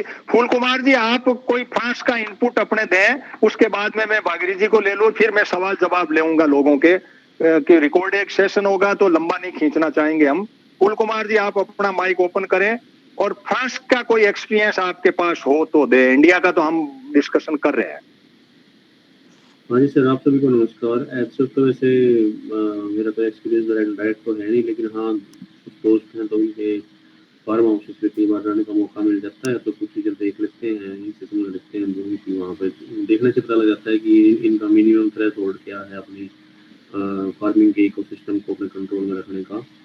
तो स्टार्टअप का तो इनका ये है कि इनके लिए तो वो सेंचुरीज ओल्ड कंसेप्ट है, ये हमारे यहाँ अभी नया आया है जो भी है, लेकिन हमारे यहाँ भी ये छलावा ज़्यादा प्रूव हो रहा है और रियल प्रैक्टिकल में वो सफेद हाथी बोलते हैं क्या, वो ज़्यादा हो रहा है, क्योंकि शायद 25-30% ही स्टार्टअप्स जो हैं वो ठीक से उठ पाए होंगे, नहीं तो 70-80% शायद इंडिया में मेरे ख्याल से नाकाम ही रहे हैं इनका, मतलब जो मॉडल है ये स्टार्टअप का।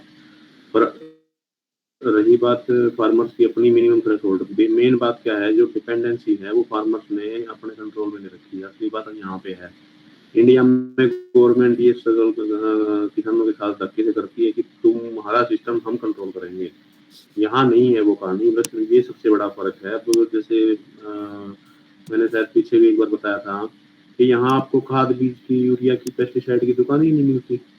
छोटे शहर से ले लो चाहे बड़े शहर में चले जाओ, मतलब जो फ्रांस है, यूरोप, इवन जो भी 5-6 कंट्रीज में यूरोप के आज तक घूम चुका हूँ, तो आपको कहीं पे भी पेस्टिसाइड की इनकी दुकानें नहीं मिलेंगी यहाँ पे। और जो फार्मर्स हैं, जो मेरे दोस्त हैं जिनके थ्रू एक आध बार डायरेक्ट फार्म हाउस में जाकर देखना हुआ है, वहाँ पर भी हमें कोई ऐसी बोतल, ऐसी कोई पेस्टिसाइड का सिस्टम कहीं पे नजर नहीं आता उनके गोदाम में या कहीं पे भी। तो चलो वहाँ जाके देखा हो कुछ इनका इंटरनली आता हुआ था। तो एक तो सबसे बड़ी गजब की बात जो प्रभावित करती है मेरे को, वो इनकी ये करती है कि ये लोग आई थिंक ये बाय डिफॉल्ट मतलब लगभग सारा सिस्टम ये पेस्टिसाइड से तो लगभग मुक्त ही रखते हैं ये। तो दूसरा स्टार्टअप का ये है कि यहाँ जैसे नया जो ट्रेंड तो नहीं कहूँगा वो अपने इंडिया के लिए हो सकता है, लेकिन यहाँ तो कभी से चल रहा है। बहुत सारे प्रोग्रेसिव फार्मर्स यहाँ ऐसे हैं जिन्होंने अपने ही फार्म हाउस के आगे आउटलेट लगा रखे हैं। जैसे एटीएम होता है ना, ऐसे यहाँ पे प्रोड्यूसर्स के एटीएम हैं, उनके अंदर सेल बनी हुई है, सेल में अलग अलग सब्जियाँ रखी हैं, उनके रेट लगे हुए हैं। मास मीट अगर वो प्रोड्यूस करते हैं, जैसे गाय का, सुअर का या मुर्गे वगैरह का जो भी है, तो उनके भी अलग अलग यहाँ सेल लगते हैं। इनके आउटलेट है मतलब फार्म हाउस के बिल्कुल रोड पे ही। तो पीछे फार्म हाउस है, किसी का 50 एकड़ का है, किसी का 100 का है, किसी का कुछ है, तो वो वहाँ उन्होंने अपने अंदर ही वहाँ पे कोल्ड स्टोरेज टाइप अपनी यूनिट लगा रखी हैं, और उन यूनिट से फिर वो अपना सामान मार्केट में भेजते हैं, जो सुपर मार्केट होगी चाहे कोई सी भी होगी, लेकिन वो अपने एरिया का इलाका जो है वहाँ रोड पे अपने आउटलेट रखते हैं, और उन्हीं आउटलेट से लोग बाय डिफॉल्ट एटीएम में जैसे शॉपिंग होती है, आप पैसे निकालते हो, वहाँ अपनी सब्जी निकालो, पे करो और अपना ले जाओ। ये जो सिस्टम है यहाँ, ये इसमें अगर कुछ इनपुट आप लोगों को। ठीक है फूल कुमार जी, फिर मैं आपको लेऊंगा। मोटी मोटी बात ये आई है कि हमारे सामने कि वहाँ खाद बीज की दुकान उपलब्ध नहीं है, इतना पेस्टिसाइड का धंधा नहीं है। यहाँ इनविजिबल हैंड जो है ना, वो इतने आतुर हैं कि जो रिटेल के लोग हैं वही हमारे डॉक्टर हैं खेतों के। वो आते हैं, खाद बीज वाला मेरे यहाँ भी आता है, वो आता है, वो दवाएं लिख जाता है, वो दवाई भेज जाता है। ये यहाँ का सिस्टम है, क्योंकि हमारी इतनी अवेयरनेस नहीं है, या गवर्नमेंट का सेटअप ऐसा है कि मार्केट को इन्होंने बहुत तरीके से ओपन कर दिया कि जाओ किसी को कुछ ठग के आ जाओ, इनविजिबल हैंड किसी पे चला दो और तुम्हारी इकोनॉमी चलनी चाहिए। मैक सिंह जी का हैंड रेज है, मैं मैक सिंह जी को ले लूं, फिर मैं भागीरथी जी आपको ले लेता हूँ। मैक सिंह जी आप अपनी बात को रखें। सर एक छोटा सा ये है कि हम यहाँ पे जो बात करते दिख रहे हैं, सारे पार्टिसिपेंट को मैं सुन रहा हूँ, बात हो रही है फार्मर वर्सेस बिजनेसमैन या स्टार्टअप के रास्ते बिजनेसमैन बने या कुछ और हो। देखिए ये ना बहुत सारे लोग ऐसे हैं जो आज के दिन ऑर्गेनिक का काम कर रहे हैं और वो महंगी चीजें बेच लेते हैं पैदा करके मार्केट रेट से डबल पे ट्रिपल पे। नितिन काजला जैसे लोग हैं गुड़ बेचते हैं 100-125 रुपए किलो, गाँव में गुड़ मिल जाता है 32-35 रुपए किलो, है ना। ऐसे ही कुछ लोग हैं घी बेचते हैं 3000 रुपए किलो, मेरे से ले जाते हैं, आगे जाके बेच लेते हैं उसको मेरे से 1200 रुपए लीटर लेके, है ना। तो अब यहाँ पे एक मैं सवाल करूंगा, can everybody become a businessman? No. When we talk farmer, जब हम किसान की बात करते हैं, किसान को और किसान पुत्र को कंफ्यूज मत करिए, पहले तो आप सही समझिए। किसान वो है जिसका ना एप्टीट्यूड है ना कंपिटेंस है बिजनेसमैन बनने की, है ना। और एक किसान पुत्र है, जैसे भगीरथ भाई है, मैं हूं, है ना। हम अपना माल बेच लेते हैं, हमने ऐसी जगह डेयरी लगाई जहां दूध का दाम ही नहीं है, सामले पे बेसाब दूध पैदा होता है, दूध के दाम नहीं मिलते, हमने क्या किया, घी बनाया, दिल्ली वालों को बेच दिया, हम बेच लेते हैं, हम किसान पुत्र हैं। एजुकेशन ने एक स्थिति पैदा की है कि जिसके थ्रू हम उन शहरों तक पहुंच जाते हैं जो भगीरथ जी बात कर रहे थे। हमें अपने सोसाइटी में ऐसे किसान पुत्रों के थ्रू जो शहरों में है तो पहुंच गए हैं या पहुंच सकते हैं, या एबिलिटी है जो स्टार्टअप के थ्रू स्टार्ट करके पैसे कमा सकते हैं, उनको लगाना चाहिए धंधे में।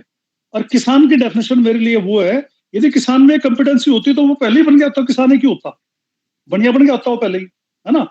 उनको भी बचाना है मरने से।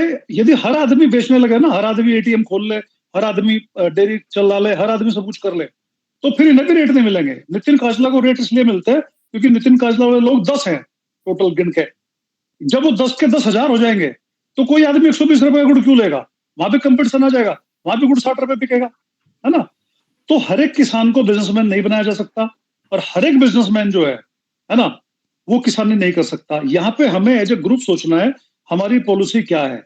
मुझे स्पष्ट तौर पे लगता है कि हमारे ग्रुप को कोशिश करनी चाहिए कि जो हमारे ऐसे किसान पुत्र हैं जो फ्रांस से लेके और शहरों तक बैठे हैं, कोई मेरठ में बैठा है तो कोई आदमी भोपालगढ़ से उठ के दिल्ली बैठा है, जोधपुर बैठा है ना, इन लोगों को स्टार्टअप में जाना चाहिए। मैं आपको बताऊं स्टार्टअप में भी इकोसिस्टम बहुत तगड़ा बन रहा है, सरकार की पॉलिसी का यूज करना बेनिफिशियल होता है। प्राइवेट स्टार्टअप है बिल्कुल, जैसे निंजा कार्ट था, निंजा कार्ट ने $25 मिलियन का स्टार्ट किया था एक फंड, और उसके बाद फिर ओमनीवोर है, ओमनीवोर्स ने 1000 करोड़ का स्टार्ट किया था, कृषि का है बिल्कुल, एग्रीकल्चर में इन्वेस्टमेंट कर रहे हैं सारे स्टार्टअप को सपोर्ट करने के लिए, है ना। कई कंपनियां बनी भी, पोषण बनी थी ठीक ठाक, ओटीपाई बनी, ओटीपाई बहुत अच्छा सब्जी का काम कर रही है दिल्ली में, गुड़गांव में शानदार तरीके से, है ना। तो वो कर कौन रहे हैं, जो कामयाब है उनका टेम्परामेंट देखो, वो लालाजी हैं जो कर रहे हैं उस काम। मैं देख रहा हूँ जैन, गुप्ता, तो इससे हमें सीखना चाहिए कि हमारे जो बच्चे पढ़ लिख लिए उनको इस तरफ घुसाया जाए, कमर्शियल एंगल पे सेट किया जाए।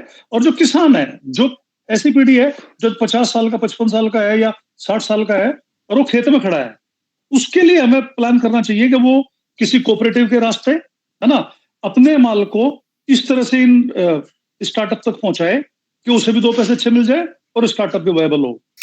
पूंजी का निर्माण करना है यदि, तो होगा तो बिजनेस से, ये तो समझ लीजिए, खेती से पूंजी का निर्माण नहीं होगा। मैक सिंह जी एक मैं सवाल आपके सामने खड़ा कर रहा हूँ, फिर मैं ले लूं जी। सवाल ये मेरा ये है कि यहाँ क्रोनी कैपिटलिज्म एक वर्ड काम में लिया था, यानी अडानी पूरी खेती को कब्जे कर सकता है। हम 50 आदमी 50 भागीरथ पैदा करके नहीं कर सकते। उसने ऐसा इंफ्रास्ट्रक्चर खड़ा कर लिया, उसने ऐसा ढांचा खड़ा कर लिया। हनुमान राम जी सुनो, हमें ना अपना टेम्परामेंट थोड़ा सा बदलना पड़ेगा। क्रोनी कैपिटलिज्म आज है, कल भी था, परसों भी होगा, और ये 1000 साल पहले भी था, 1000 साल पहले भी भामाशाह होता था, है ना। जब भामाशाह को मुसीबत दिखती है तो अपने पैसे ले जाकर महाराणा प्रताप को भी देता था, जब जान पे आ जाती थी, क्या तो महाराणा प्रताप मार देगा या मुगल मार देंगे, तो फिर वो पैसे भी देता था किसान को। हम क्रोनी कैपिटलिज्म को रोक नहीं सकते। हमें तो क्या करना है, हम ग्रास रूट पे ऐसे, एक तो जो फार्मर्स हैं उनको कोऑपरेटिव का पाठ पढ़ाएं ताकि वो स्टार्टअप के साथ लिंकअप कर सके।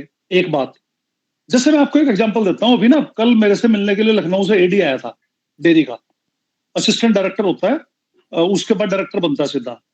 वो मिलने आया था, वो मेरे पास रिक्वेस्ट करने आया कि जी हमारे पास 4 करोड़ का प्रोजेक्ट है, 2 करोड़ रुपए सब्सिडी है, आप डेयरी लगा लो, आप हमारी नजर में सक्सेसफुल फार्मर हो, है ना। मुझे क्या पता है, अब यहाँ टेम्परामेंट की बात करता हूँ मैं, कामयाब क्यों होते हैं क्यों नहीं होते। मुझे पता है कि यदि मैं डेयरी के बीच में 3.5 साल खड़ा हो सकूं खुद, तो डेयरी कामयाब कर दूंगा, जिसमें सरकार 50% पैसे दे रही है। सरकार 2 करोड़ दे रही है, 2 करोड़ मुझे लगाने, वो 2 करोड़ भी बैंक से ले लूंगा मैं। मुझे टोटल मिला के 25 लाख रुपए चाहिए, है ना, खर्च करने के जुगाड़ों में, और मैं 4 करोड़ का प्रोजेक्ट खड़ा कर दूंगा, जिसमें से 2 करोड़ के लोन पे मुझे ईएमआई देता रहूंगा, दूध के साथ चलती रहेगी, दूध में से खर्चे निकालने, सेक्स सीमन पे सरकार सब्सिडी दे रही है, ईटीए एम्ब्रियो ट्रांसप्लांट दे रही है 5,000 रुपए प्रति गाय तो, या प्रति भैंस, तो ये किया जा सकता है। पर सवाल ये है कि मैं हूं किसान पुत्र, मैं हूं पार्ट टाइम फार्मर, है ना, मैं फार्म पे रहता नहीं, खेती होती है खेत के बीच में खड़ा होकर, जब मेरा दफ्तर खेत के बीच में होगा, है ना। तो और वही काम मैं अपने भाई को कह दूं, गाँव में अनपढ़ है, यहाँ पे मेरी बात से आप समझ जाओगे हमें क्या करना चाहिए। वही बात मैं अपने भाई को कह दूं, भाई 4 करोड़ का प्रोजेक्ट लेंगे, वो वही हाथ जुआ गिर देगा, तो हमारी जमीन बिकवा देगा भाई 4 करोड़ रुपए का, तो 2 करोड़ रुपए का लोन लेगा, कहा था वो, है ना। उसका वो टेम्परामेंट नहीं, वो उससे ये लगेगा ही नहीं कि भाई मैं उसे कहूंगा एम्ब्रियो ट्रांसप्लांट हो सकता है, वो कहेगा किसके एम्ब्रियो क्या होता है ना, तो वो हथियार खड़ा कर देगा। तो हमें एज ए ग्रुप सोचना है कि हमें उस फार्मर, मेरा भाई है फार्मर एक्चुअली, है ना, उस फार्मर के लिए क्या कर सकते हैं। उसके लिए आपके पास 2 रास्ते हैं छोटे छोटे। एक, उसको एम्पावर कीजिए नॉलेज से, आप अवेयरनेस फैलाइए, और दूसरे उनकी कोऑपरेटिव बनाइए छोटी छोटी ग्राउंड पे, जब बन जाएंगे तो लड़ भी लेगी। और दूसरे एक है मेरे जैसे लोग, उन्हें बनाइए बिजनेसमैन, उनके लिए जितने स्टार्टअप की स्कीम है ना सब लूट लो, या तो मरेंगे मर जाएंगे। गो मैकेनिक था, गो बहुत बड़ा स्टार्टअप है, मैं सीधी बताऊं आपको, एक ग्राहक एक्वायर करने का उनका खर्चा 720 रुपए, और एक ग्राहक से उनका आमदनी होती है 600 रुपए। साला $55 मिलियन लोगों के लूट के खा गया। परसों ये बोला 90% अपने एम्प्लॉय निकाल दिए, उन्हें बोला भाई ऐसा है हमारे पे पैसे नहीं, हम गए फेल हो, तुम जाओ घर। 10% एम्प्लॉय को बोला भाई बात सुनो, थारी हमें जरूरत है, तुम थोड़ा रुक जाओ, हम कुछ और जुगाड़ देख रहे हैं कैसे पैसे मिल जाए, और तुम 3 महीने तनख्वाह मत लो। अब ये काम जिस आदमी ने किया, उसकी लिंक्डइन प्रोफाइल पढ़ी मैंने, उसका पोस्ट पढ़ा, उसे कोई दिक्कत नहीं है भाई जी, उसने 6-7 साल स्टार्टअप चलाया, मजे में महंगी कार में चलता है, डूब के पैसे सरकार के डूब गए, इन्वेस्टर के डूब गए, कहाँ टेंशन लेनी। चलो तो हमें दोनों एंड देखने हैं। मैं इनको ले लूं, काफी लोगों के हाथ खड़े हैं, तो मैं बागरी जी आप संक्षेप में 5-7 मिनट में अपनी बात को ये रखिए कि किसी आदमी में हौसला बढ़े स्टार्टअप खोलने का। हम नेगेटिव थीम नहीं देंगे, लोग बच्चे इसमें जुड़े हुए हैं, काफी लोग जो करना भी चाह रहे हैं, तो हम इस बात के लिए खड़े करें उनको कि क्या रास्ता है खोलने का, फिर ये लोग सोचते रहेंगे अपने अपने माइंड सेट से, और फिर सवाल जवाब दूंगा मैं। भाई साहब, सबसे पहले तो मनीष जी ने, फूल सिंह जी ने, मैक सिंह जी ने जो बातें कही है वो बहुत ही व्यवहारिक बातें हैं, और ऐसे मतलब हमें पता है कि ये समाज उन व्यवहारिक परिप्रेक्ष्य में ही चल रहा है, और ये समस्याएं हम सब को मालूम है। मैं, क्योंकि मुद्दा यहाँ पे कोर किसान का और किसान के बच्चों का आया है, तो मैं वहां पे 2 चीजें आप लोगों के सामने रखना चाह रहा हूं। सबसे पहली बात यह है कि जो फार्मर है, किसान है, वो इन स्कीम्स का कैसे फायदा ले। तो अभी तक आप सबने देखा होगा कि किसान है वो हमेशा कृषि विभाग या बागवानी विभाग के चक्कर में रहता है। उनकी क्या स्कीम्स है, चाहे वो पॉन्ड बनाने की स्कीम्स हो, स्प्रिंकलर की लेने की स्कीम्स हो, मल्चिंग के लिए, व्हाटएवर जो भी है, तो ये बागवानी और कृषि विभाग के आसपास ज्यादा जानकारी लेने की वो कोशिश करता है।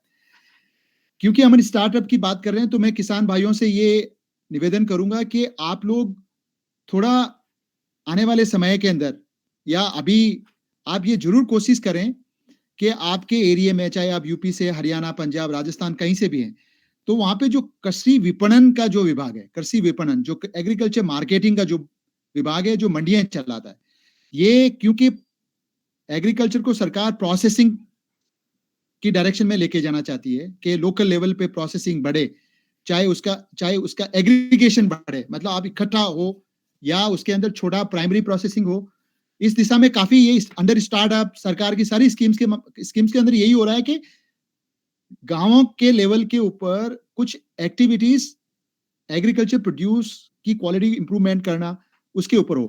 तो इसमें कृषि विपणन विभाग को आप थोड़ा जरूर देखें और वहां पे छोटे भंडारण की, छोटे प्रोसेसिंग, प्राइमरी प्रोसेसिंग की मैं बात कर रहा हूं, क्योंकि क्वालिटी अगर इंक्रीज होगी तो दाम मिलता है।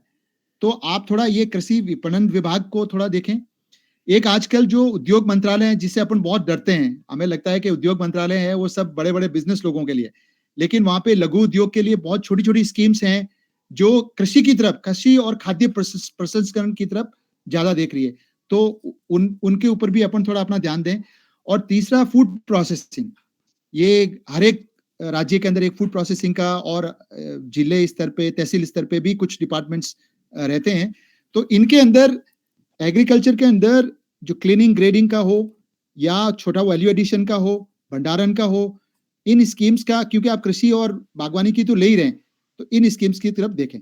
जो किसान की फैमिली, जो बच्चे हैं जो कृषि में से भी जुड़े हुए हैं, पढ़ाई भी कर रहे हैं, आगे बढ़ना चाहते हैं, नौकरी करना चाहते हैं, लेकिन नौकरी का अभाव है, हमें सबको पता है, तो उनको हमें ये कोशिश करें कि वो ज्यादा से ज्यादा जो ये इंक्यूबेशन की फैसिलिटीज है, जैसे अभी अनिल भाई साहब जी बता रहे हैं, हरियाणा के अंदर एग्रीकल्चर यूनिवर्सिटी के अंदर आप बच्चे को एक बार जरूर जो कृषि इंक्यूबेशन की फैसिलिटी है वहां भेजें, उनसे बातचीत कराएं।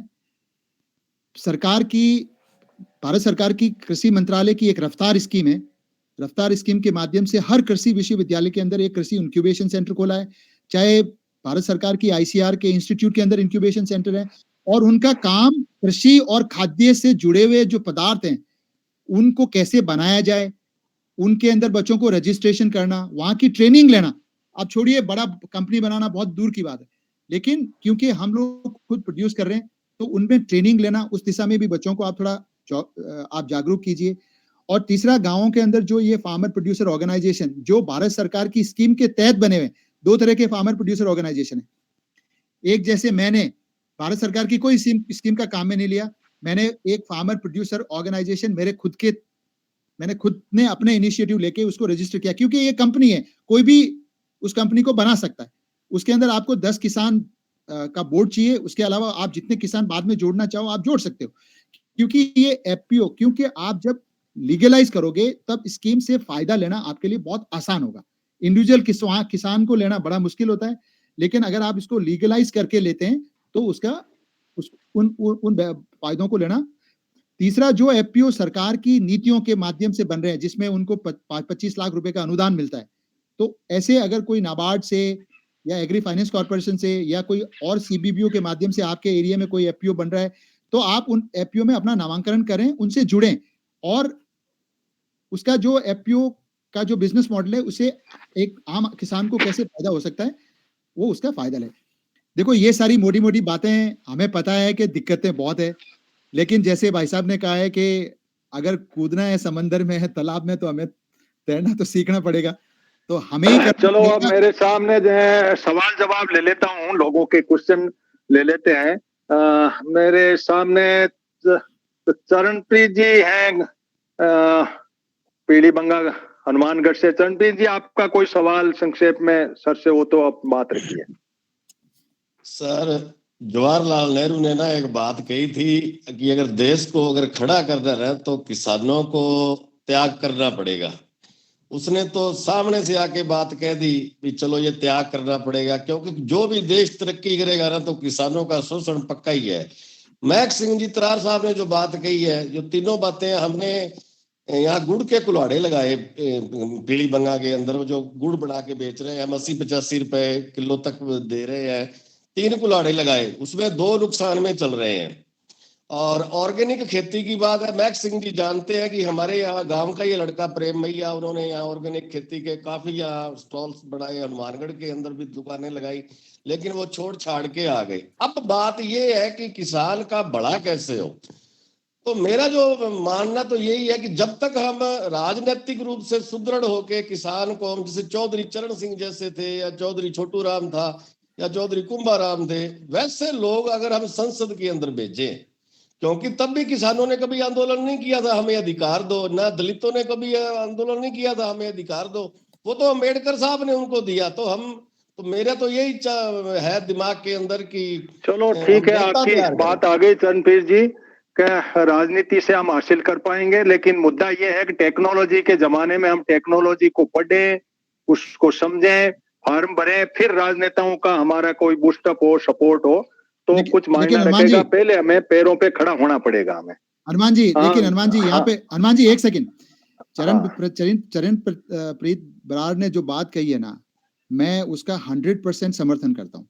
उसके आप सुनना मेरी बात, देखो इन्होंने जिन लोगों के नाम लिए, चाहे वो किसी समाज के वर्ग से जुड़े हुए हो, वो सब लोग सामाजिक कार्यकर्ता थे, वो राजनीतिज्ञ थे, लेकिन वो सामाजिक कार्यकर्ता थे, वो सामाजिक कार्य करने के लिए जिंदगी जीते थे, और जो ग्रामीण परिवेश में क्या दिक्कतें हैं उनके लिए लड़ते, पॉलिसी नीति बनाते। एक मिनट सर, आज का जो राजनीतिक ढांचा है ना, वो सामाजिक रहा ही नहीं है, वो पूरा बिजनेस है। तो इन्होंने ये जो परिवर्तन है, आज हम किसान रैली, नेता एक किसान रैली करता है राजनीति के लिए। आप देखिए, ये बहुत जरूरी है। ये देखो, हम लोगों के अंदर ये भावना नहीं आएगी ना, राजनेता जब वो बिजनेस करने लग गया, तो जितने भी जो लोग हैं वो उनको ये देखना पड़ेगा कि ये मेरे हाथ से चला गया और ये मेरे लिए कुछ नहीं कर सकता। ये तो हमें देखो, ये हमें समझना पड़ेगा।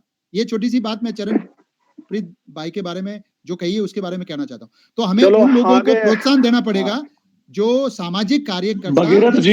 भगीरथ जी एग्जैक्टली यही बात मैंने पिछले मीटिंग में मैंने भी बोली थी कि हमें जो फार्मर है, जिसकी कॉम्पिटेंस नहीं सिर्फ खेत के बीच में खड़ा है, उसको कोऑपरेटिव की तरफ भी जोड़ना है, साथ में उसको पॉलिटिकल अल्टरनेटिव भी देने हैं।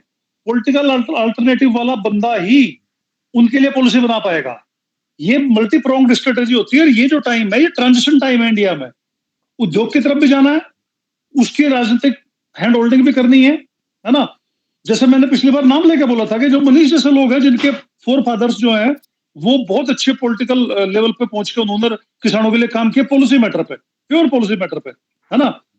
वैसे लोगों को हमें धक्का देना चाहिए, भैया फार्म से निकलो। और ये धूप में बैठ के जो मनीष भाई फोटो डालते हैं ना फेसबुक पे, धूप में एंजॉय कर रहा हूं, उनको धक्के मारो। मेघ सिंह जी, काफी लोगों के हाथ खड़े हैं, मैं ले लूं।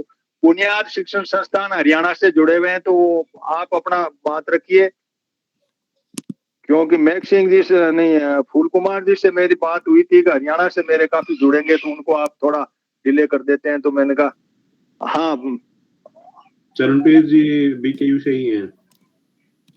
हाँ, बुनियाद शिक्षण संस्थान की आईडी से कौन जुड़े हुए हैं, आप अपनी बात को रखिए। फिर मैं लेता हूँ हरियाणा से ही जो है तारिफ गुलिया जी।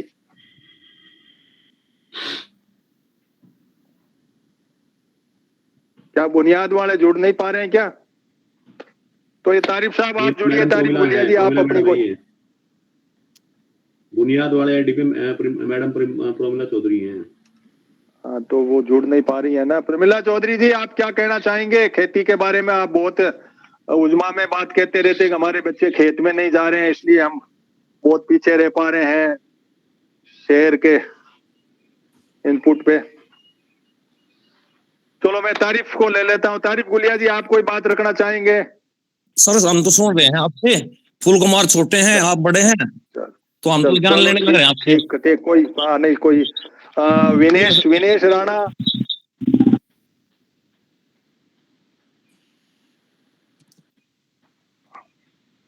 विनेश जी कोई बात कहना पाएंगे? फिर मैं लिस्ट वाइज लेता हूँ सबको। नहीं सर, मैं तो सुन रहा हूँ और बेसिकली खेत में ही हूँ, सुनने में आनंद ज्यादा है और ज्ञान भी मिलता है।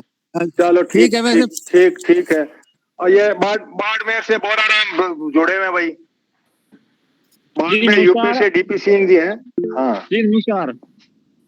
हाँ नमस्कार सर। मैं तो आज सर मैं ये वो अपना ये यूरिया बंद करने का ये सरकार ऑर्डर दे रही है, राज्य सरकारों को भी लिखा है। तो सर जमीन का लेवल अलग अलग होता है, तो ये यूरिया बिना तो धान होगा ही नहीं।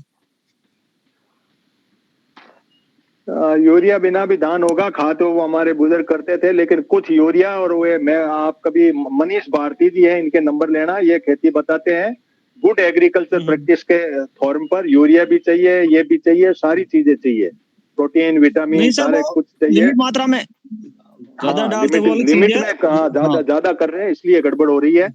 ये बात लेकिन हम हनुमान इस जी, सेशन में पूरा कर चुके हैं। हनुमान जी, मैं सर आईपीएम लेकिन जो सियोल साहब जो कह रहे हैं ना, आईटीसी हाँ, कंपनी बोलिए। से मिल रहा हूँ। हाँ बोलिए बागरी जी, बोलिए। जो बोराराम जी सियोल साहब कह रहे हैं ना साहब, क्योंकि ये बाड़मेर से आते हैं, हमारे यहाँ लूज सैंडी सॉइल है, डोरे हैं, और वहां पे अगर हम थोड़ा बहुत भी हमें यूरिया नहीं मिलेगा तो हमारे तो फसल तो सर न तो उगने वाली है न फल फूलने वाली है। तो इनकी बात बहुत जायज है।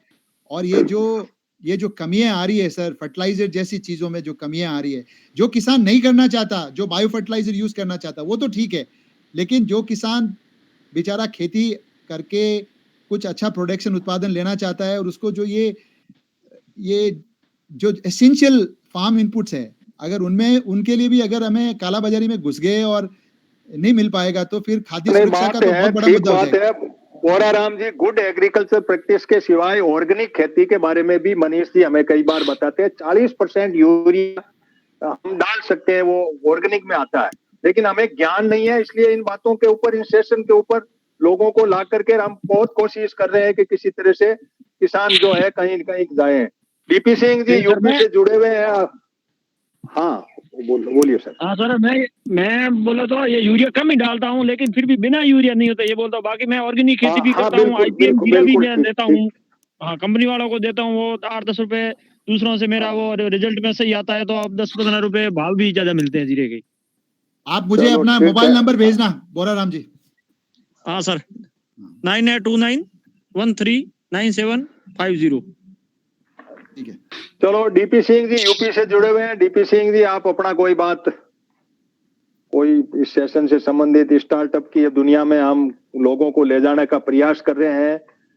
समुद्र सामने है, तैरना सिखाने की कोशिश कर रहे हैं कि लोग कैसे करें, क्या करें, किसानों के बच्चे कहाँ पहुंचे। इस सेशन को इस तरफ हमने डाइवर्ट किया, खेत में खड़ा किसान का तो मैक सिंह जी ने कह दिया वो वहीं ठीक लगेगा, बाकी बच्चों को डालो इसमें। इसलिए मैं कुछ नहीं कह रहा।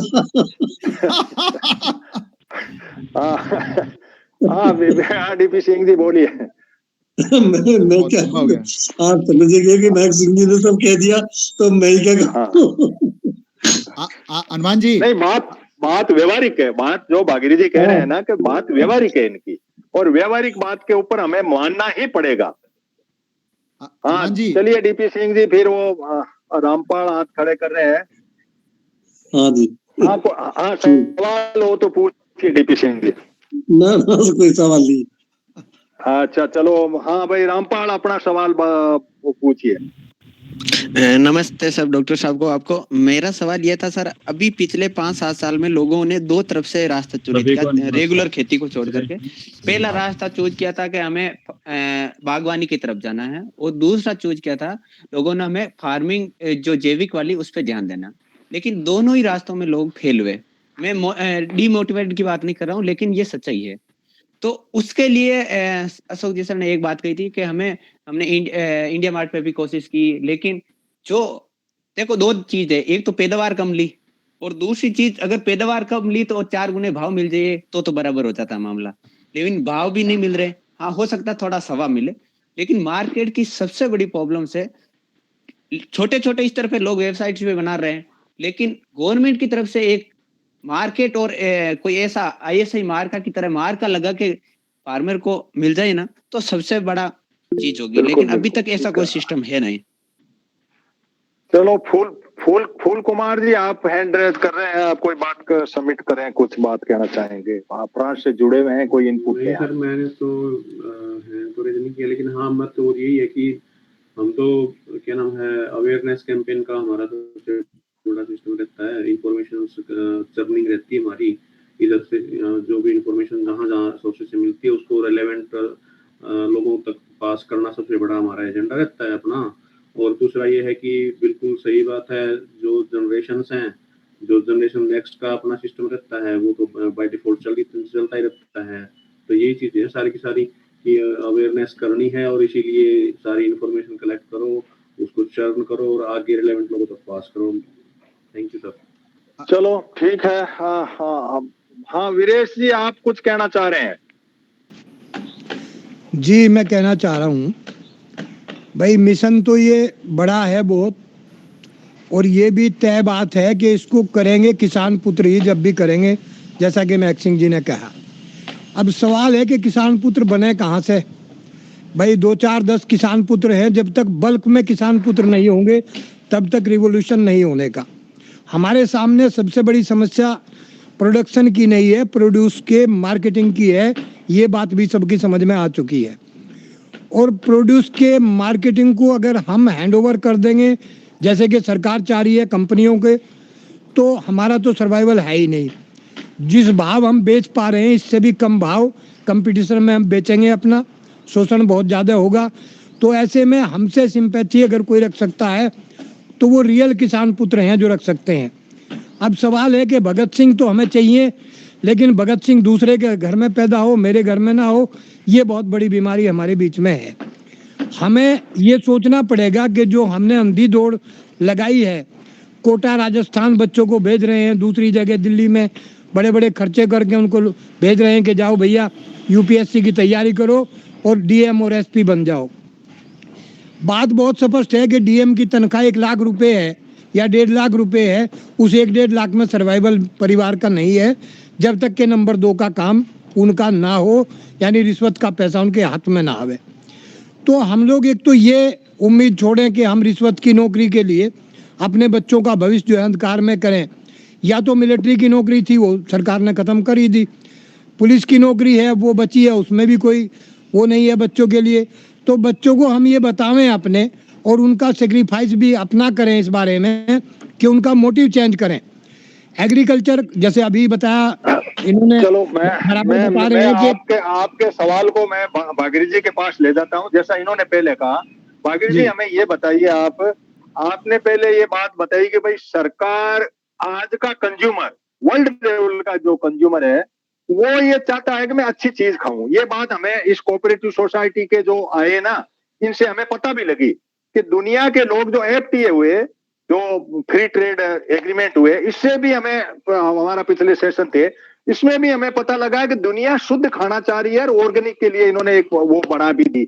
अब जैसा वीरेश जी ने जो बात उठाई है उसमें तो एक तो जीआई टैग प्राप्त करें, लेकिन इन्होंने क्या है कि 1 डिस्ट्रिक्ट 1 प्रोडक्ट, 1 स्टेशन 1 प्रोडक्ट, इस तरह से इस भारत सरकार ने ऐसा गड़बड़ जाला खड़ा कर दिया कि हम वो जो प्रोड्यूसर जो प्रोड्यूस कर रहा है ना, उसका लिंक वहां नहीं हो रहा है। जो वो जो कंज्यूमर है, बीच में अडानी के एफपीओ, अपन अडानी की एफपीसी और ये जो दूसरा अंदर के जो ये कोऑपरेटिव सोसाइटी वाया मीडिया, इनके तो हो रहा है।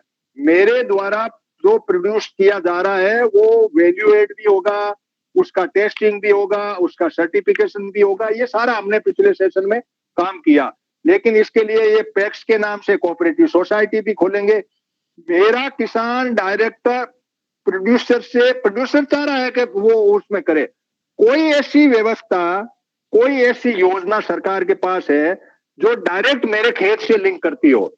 जीपीएस का सिस्टम है, मेरे खेत में कर दे, मैं क्या बो रहा हूँ। मैंने आपने पहले कहा कि लोग ये चाहते हैं कि आपको मेरा किसान क्या बो रहा है, क्या लोग तो चाह रहे हैं, प्रोड्यूसर चाह रहा है, मैं पैदा करने को तैयार हूं। बीच का ये जो सर्किट है, चाहे कोऑपरेटिव के मार्फत है चाहे कंपनी के मार्फत है, ये सर्किट हमें किस तरीके से ब्रिज कर सकते हैं, या इसकी क्या एक ऐसी हमारी पॉलिसी मेकिंग हो। सरकारें पॉलिसी बनाती है, इनके मार्फत बना रही है, पूरी की पूरी मार्फत बने। हम चाहे एफपीओ बना लेंगे, लेकिन ये प्रॉब्लम है हमारे सामने। इसके बारे में क्या है, मैं इसी मुद्दे पे काफी और भी कोई साथी कोई कहना चाहेगा तो बात लेऊंगा। हाँ बताइए, ये बात वीरेश जी ने उठाई है, इसको आप क्लियर करिए। हनुमान जी, हम लोग इस बारे में, हम लोग सब, आप वीरेश भाई, हम लोग इसके बारे में सोचने लग गए हैं कि भाई ऐसा सिस्टम बन रहा है जहां पे हमारा एक्सप्लॉइटेशन कंटिन्यू हो रहा है। ये भी एक बहुत बड़ी हमारे लिए जागृति है कि हमें ये समझ में आने लगे कि क्योंकि कंज्यूमर हमसे जुड़ना चाहता है, लेकिन ये बीच का जो सिस्टम है, ये बीच का सिस्टम हमारे अभी बस का नहीं है। अच्छा, ये बीच का सिस्टम आया क्यों? मैं आपको खाली एक ऑर्गेनिक के एग्जाम्पल को लेके आपको बताना चाहता हूं। सरकार ने जब एनपीओपी के माध्यम से ऑर्गेनिक मार्केट को देखा, एनपीओपी की स्कीम को लागू किया। अब एनपीओपी स्कीम के अंदर इंडिविजुअल किसानों का रजिस्ट्रेशन करना सबसे बड़ी दिक्कत का काम हो गया। ठीक है, तो सरकार ने क्या किया? सरकार ने एक नई स्कीम बनाई कॉल्ड आईसीएस, उसको बोलते हैं इंटरनल कंट्रोल सिस्टम। आज 99% जो ऑर्गेनिक का प्रोडक्शन जो आ रहा है वो किसान डायरेक्टली, किसान जो ऑर्गेनिक सर्टिफाइड है उसके माध्यम से नहीं आ रहा है। ये जो कंपनीज आईसीएस रन करती है वो किसानों को एनरोल करती है, वो कब ऑडिटर को लाती है, कब सर्टिफिकेशन कराती है, कब चली जाती है, किन किन किसानों का सर्टिफिकेशन हुआ है, इसकी किसी किसान को खुद को जानकारी नहीं होती। ये कंपनीज के हाथ में आ गया क्योंकि इंडिविजुअल किसानों को रजिस्ट्रेशन कराने का धंधा बहुत ही मुश्किल का बनाया गया। तो ये किसने बनाया? इसको सरलीकरण करने के लिए कौन लोग हैं जिम्मेदार है, जिन्होंने जिम्मेदारी नहीं निभाई? तो ये जो मैंने आपको पहले भी कहा है कि ये सिस्टम को हम लोगों को समझना पड़ेगा। ये बड़े मुद्दे हैं, मेरे पास में इसका रियल में कोई जवाब नहीं है, लेकिन मैं ये मानता हूं और ये मुझे जानकारी है कि दुनिया के अंदर आज उपभोक्ता चाहे न्यूयॉर्क में हो और चाहे जोधपुर में हो, चाहे दिल्ली में हो, चाहे कहीं पे भी हो, ये देखना चाहता है कि भी मेरा प्रोड्यूस जो पे कर सकता है, मैं उस उपभोक्ता की बात कर रहा हूँ। एक साधारण आदमी को तो बेचारे को रोटी मिले वो भी बहुत मुश्किलात में हो रही है, क्योंकि आपको पता है तेलों के भाव किस तरफ जा रहे हैं, दलहनों के भाव किस तरफ जा रहे हैं। तो जो हम लोगों को ये रियली सिस्टम के क्या कमियां हैं, जैसे ऑर्गेनिक के अंदर मैं आपको बताऊं, उसके अंदर एक इंडिविजुअल किसान अगर ऑर्गेनिक पोर्टल पे रजिस्ट्रेशन करना चाहता है तो उसको पहली जो रिक्वायरमेंट है पैन नंबर की। अब मुझे बताइए कौन से किसान के पास में पैन होगा? उसको आधार क्यों नहीं बनाया गया? आप आधार नंबर को प्राइमरी रिक्वायरमेंट क्यों नहीं बना रहे हो? क्योंकि उनको पता है कि पैन किसान के पास नहीं है। दूसरा, जो सर्टिफिकेशन के जो तरीके हैं, विजिट्स के जो तरीके हैं और जो महंगे विजिट्स हैं वो किसान अफोर्ड नहीं कर सकता। तो ये आईसीएस का स्कीम बना और उसकी वजह से आज जो भाई बोल रहे हैं ना कि मेरे पास में ऑर्गेनिक रजिस्ट्रेशन है लेकिन मैं मेरा प्रोड्यूस बेच नहीं पा रहा हूं, क्योंकि ये कंपनियों के हाथ में ऑर्गेनिक का धंधा पकड़ा दिया। हाँ, मनीष जी आ गए हैं भागीरथ जी। हाँ मनीष जी, आप कुछ कहना चाह रहे हैं? यही है जो आप पूरा संघर्ष कर रहे हैं, हमारे बीच में आते हैं। मनीष जी आप बताइए, जो इन्होंने बात रखी इसके अंदर क्या सामंजस्य है?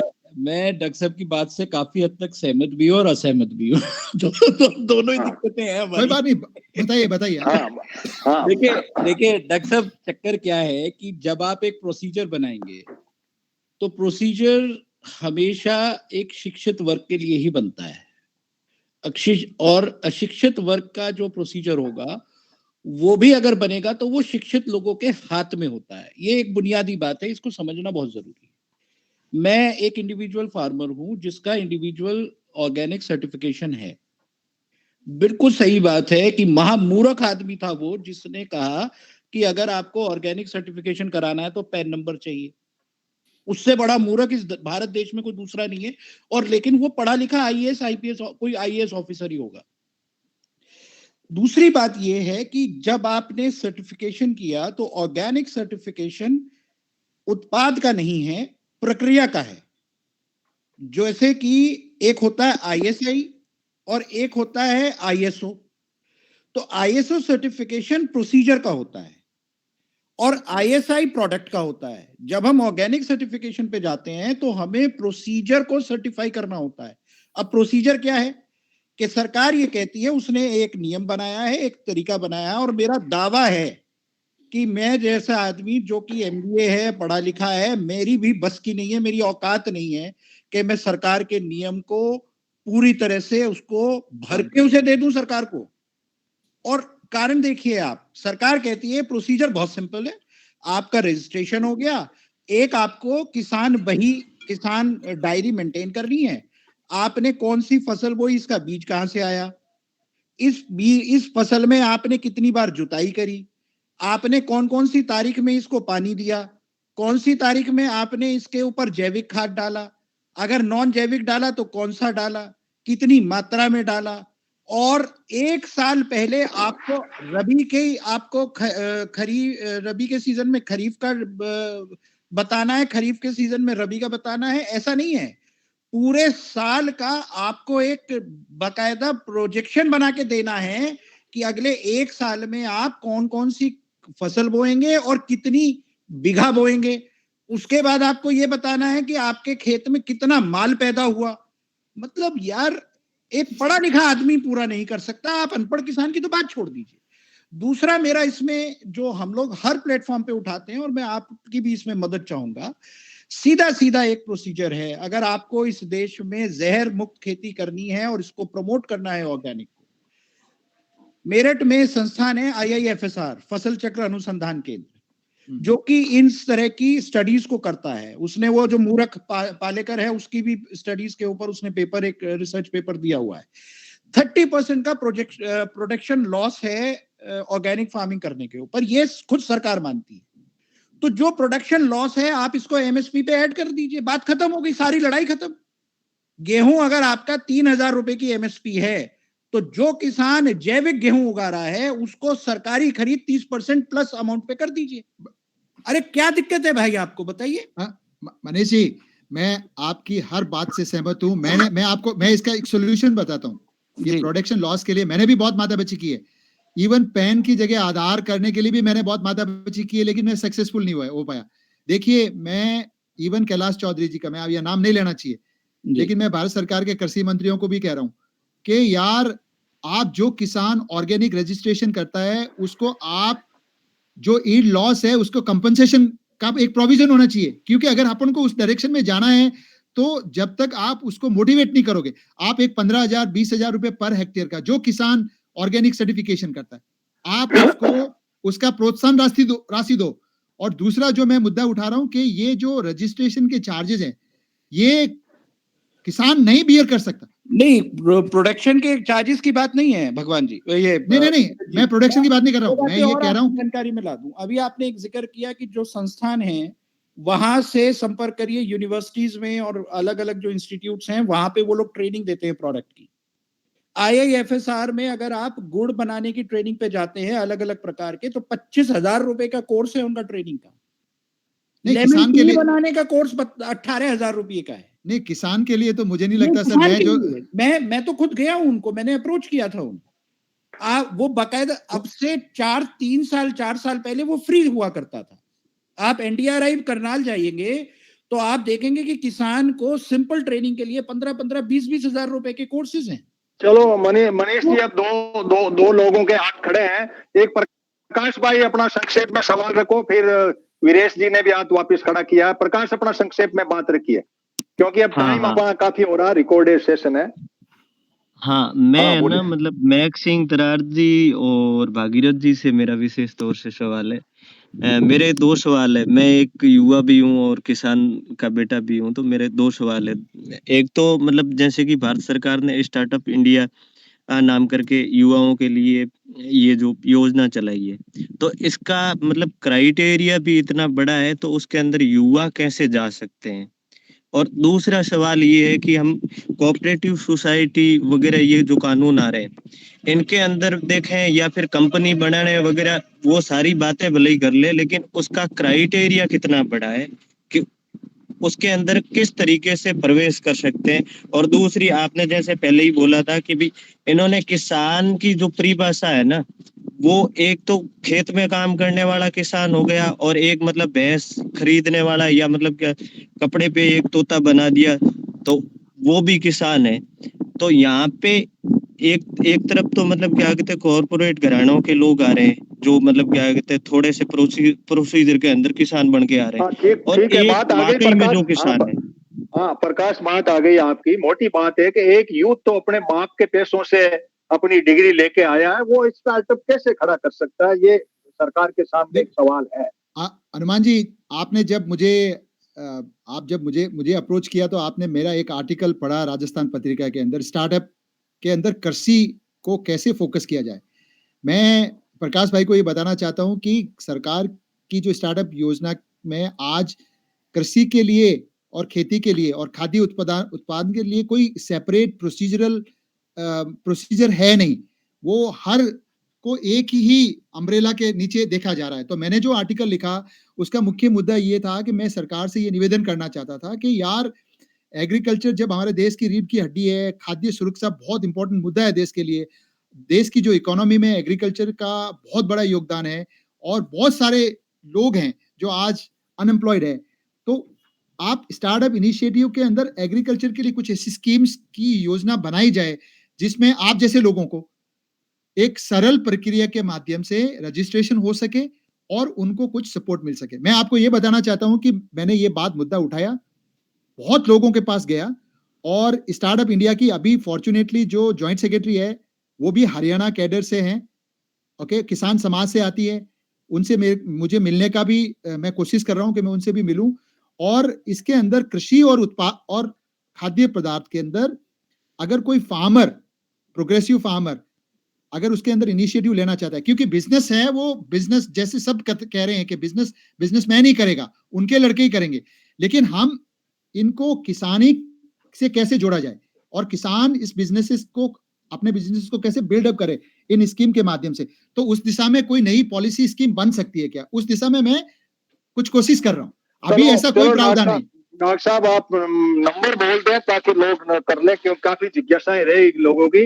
आपके नंबर बोल दें ताकि लोग जो है कर लेंगे। रिकॉर्डेड मेरे पास तो यही है, या मेरे नंबर जिसके पास है पूछ लेंगे। नंबर बोल दें और फिर मैं को लेकर के, क्योंकि सेशन का टाइम हो रहा है हमारा। हनुमान जी भाई साहब, सबसे पहले तो आपको और जितने भी लोग आज कार्यक्रम में जुड़े, मैं उन सबका आभारी हूँ। मैं जोधपुर बेस्ड हूँ, दक्षिण एशिया जैव प्रौद्योगिकी संस्थान चलाता हूँ।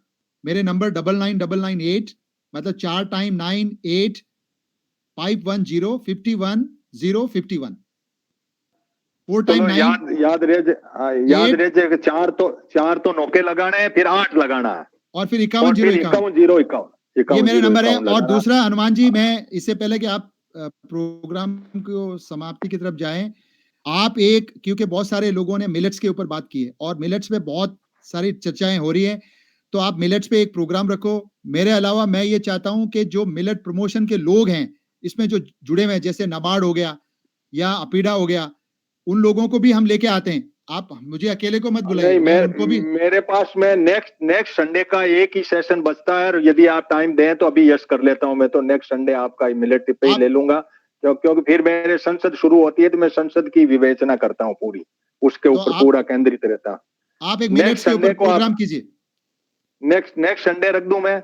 हाँ जरूर रखिए। और उसमें मैं जो लोग स्कीम से जुड़े हुए हैं, हम उनको भी लेके आते हैं और उनसे जो रियल जानकारी है कि मिलेट्स के अंदर सरकार रियली इंटेंशन क्या है और हमें किसान को कैसे बेनिफिट हो। मतलब ये नेक्स्ट संडे जो है अपना मिलेट के ऊपर रहेगा और आप उसको पूरे को हैंडल करेंगे। जो भी होगा मैं लिंक जारी कर दूंगा, आपको भेज दूंगा। और आप जो भी इसकी जानकारी है, जितने भी लोग, कौन बोलेगा कौन नहीं बोलेगा, हम सिर्फ उस जानकारी के तौर पे सुनेंगे और उसके ऊपर अपनी कोई जिज्ञासाएं संक्षेप में आपके बीच में शेयर करेंगे। अब जो भी कोई साथी संक्षेप में हो, क्योंकि ज्यादा लंबा रिकॉर्ड कोई सुनता नहीं है, किसी के कोई काम का भी नहीं होता है। कोई विशेष बात आपकी रही हो तो आप उसको करिए, वरना मिलेट के ऊपर अगले सेशन में हम फिर मिलेंगे। क्योंकि 1:02 का टाइम मैं रखता हूं, वैसे 2-5 मिनट प्लस माइनस कर लेते हैं। कोई विशेष बात किसी के पास हो तो बात रख दीजिए। ठीक है, फिर आप सेशन को मैं ओवर कर दूं और हम लोग फिर मिलेंगे अपने नेक्स्ट सेशन में। अगले संडे को आप सभी आमंत्रित हैं ही, लिंक जहां भी से भी मिले। थैंक यू डॉक्टर साहब आपका आने का, हमें मोटिवेशन देने का। और जो यूथ जुड़ रहे हैं उनको है कि आप ज्यादा से ज्यादा यूथ को जोड़िए। बहुत बढ़िया, धन्यवाद भाई साहब, धन्यवाद सबको। Ram Ram ji, thank you.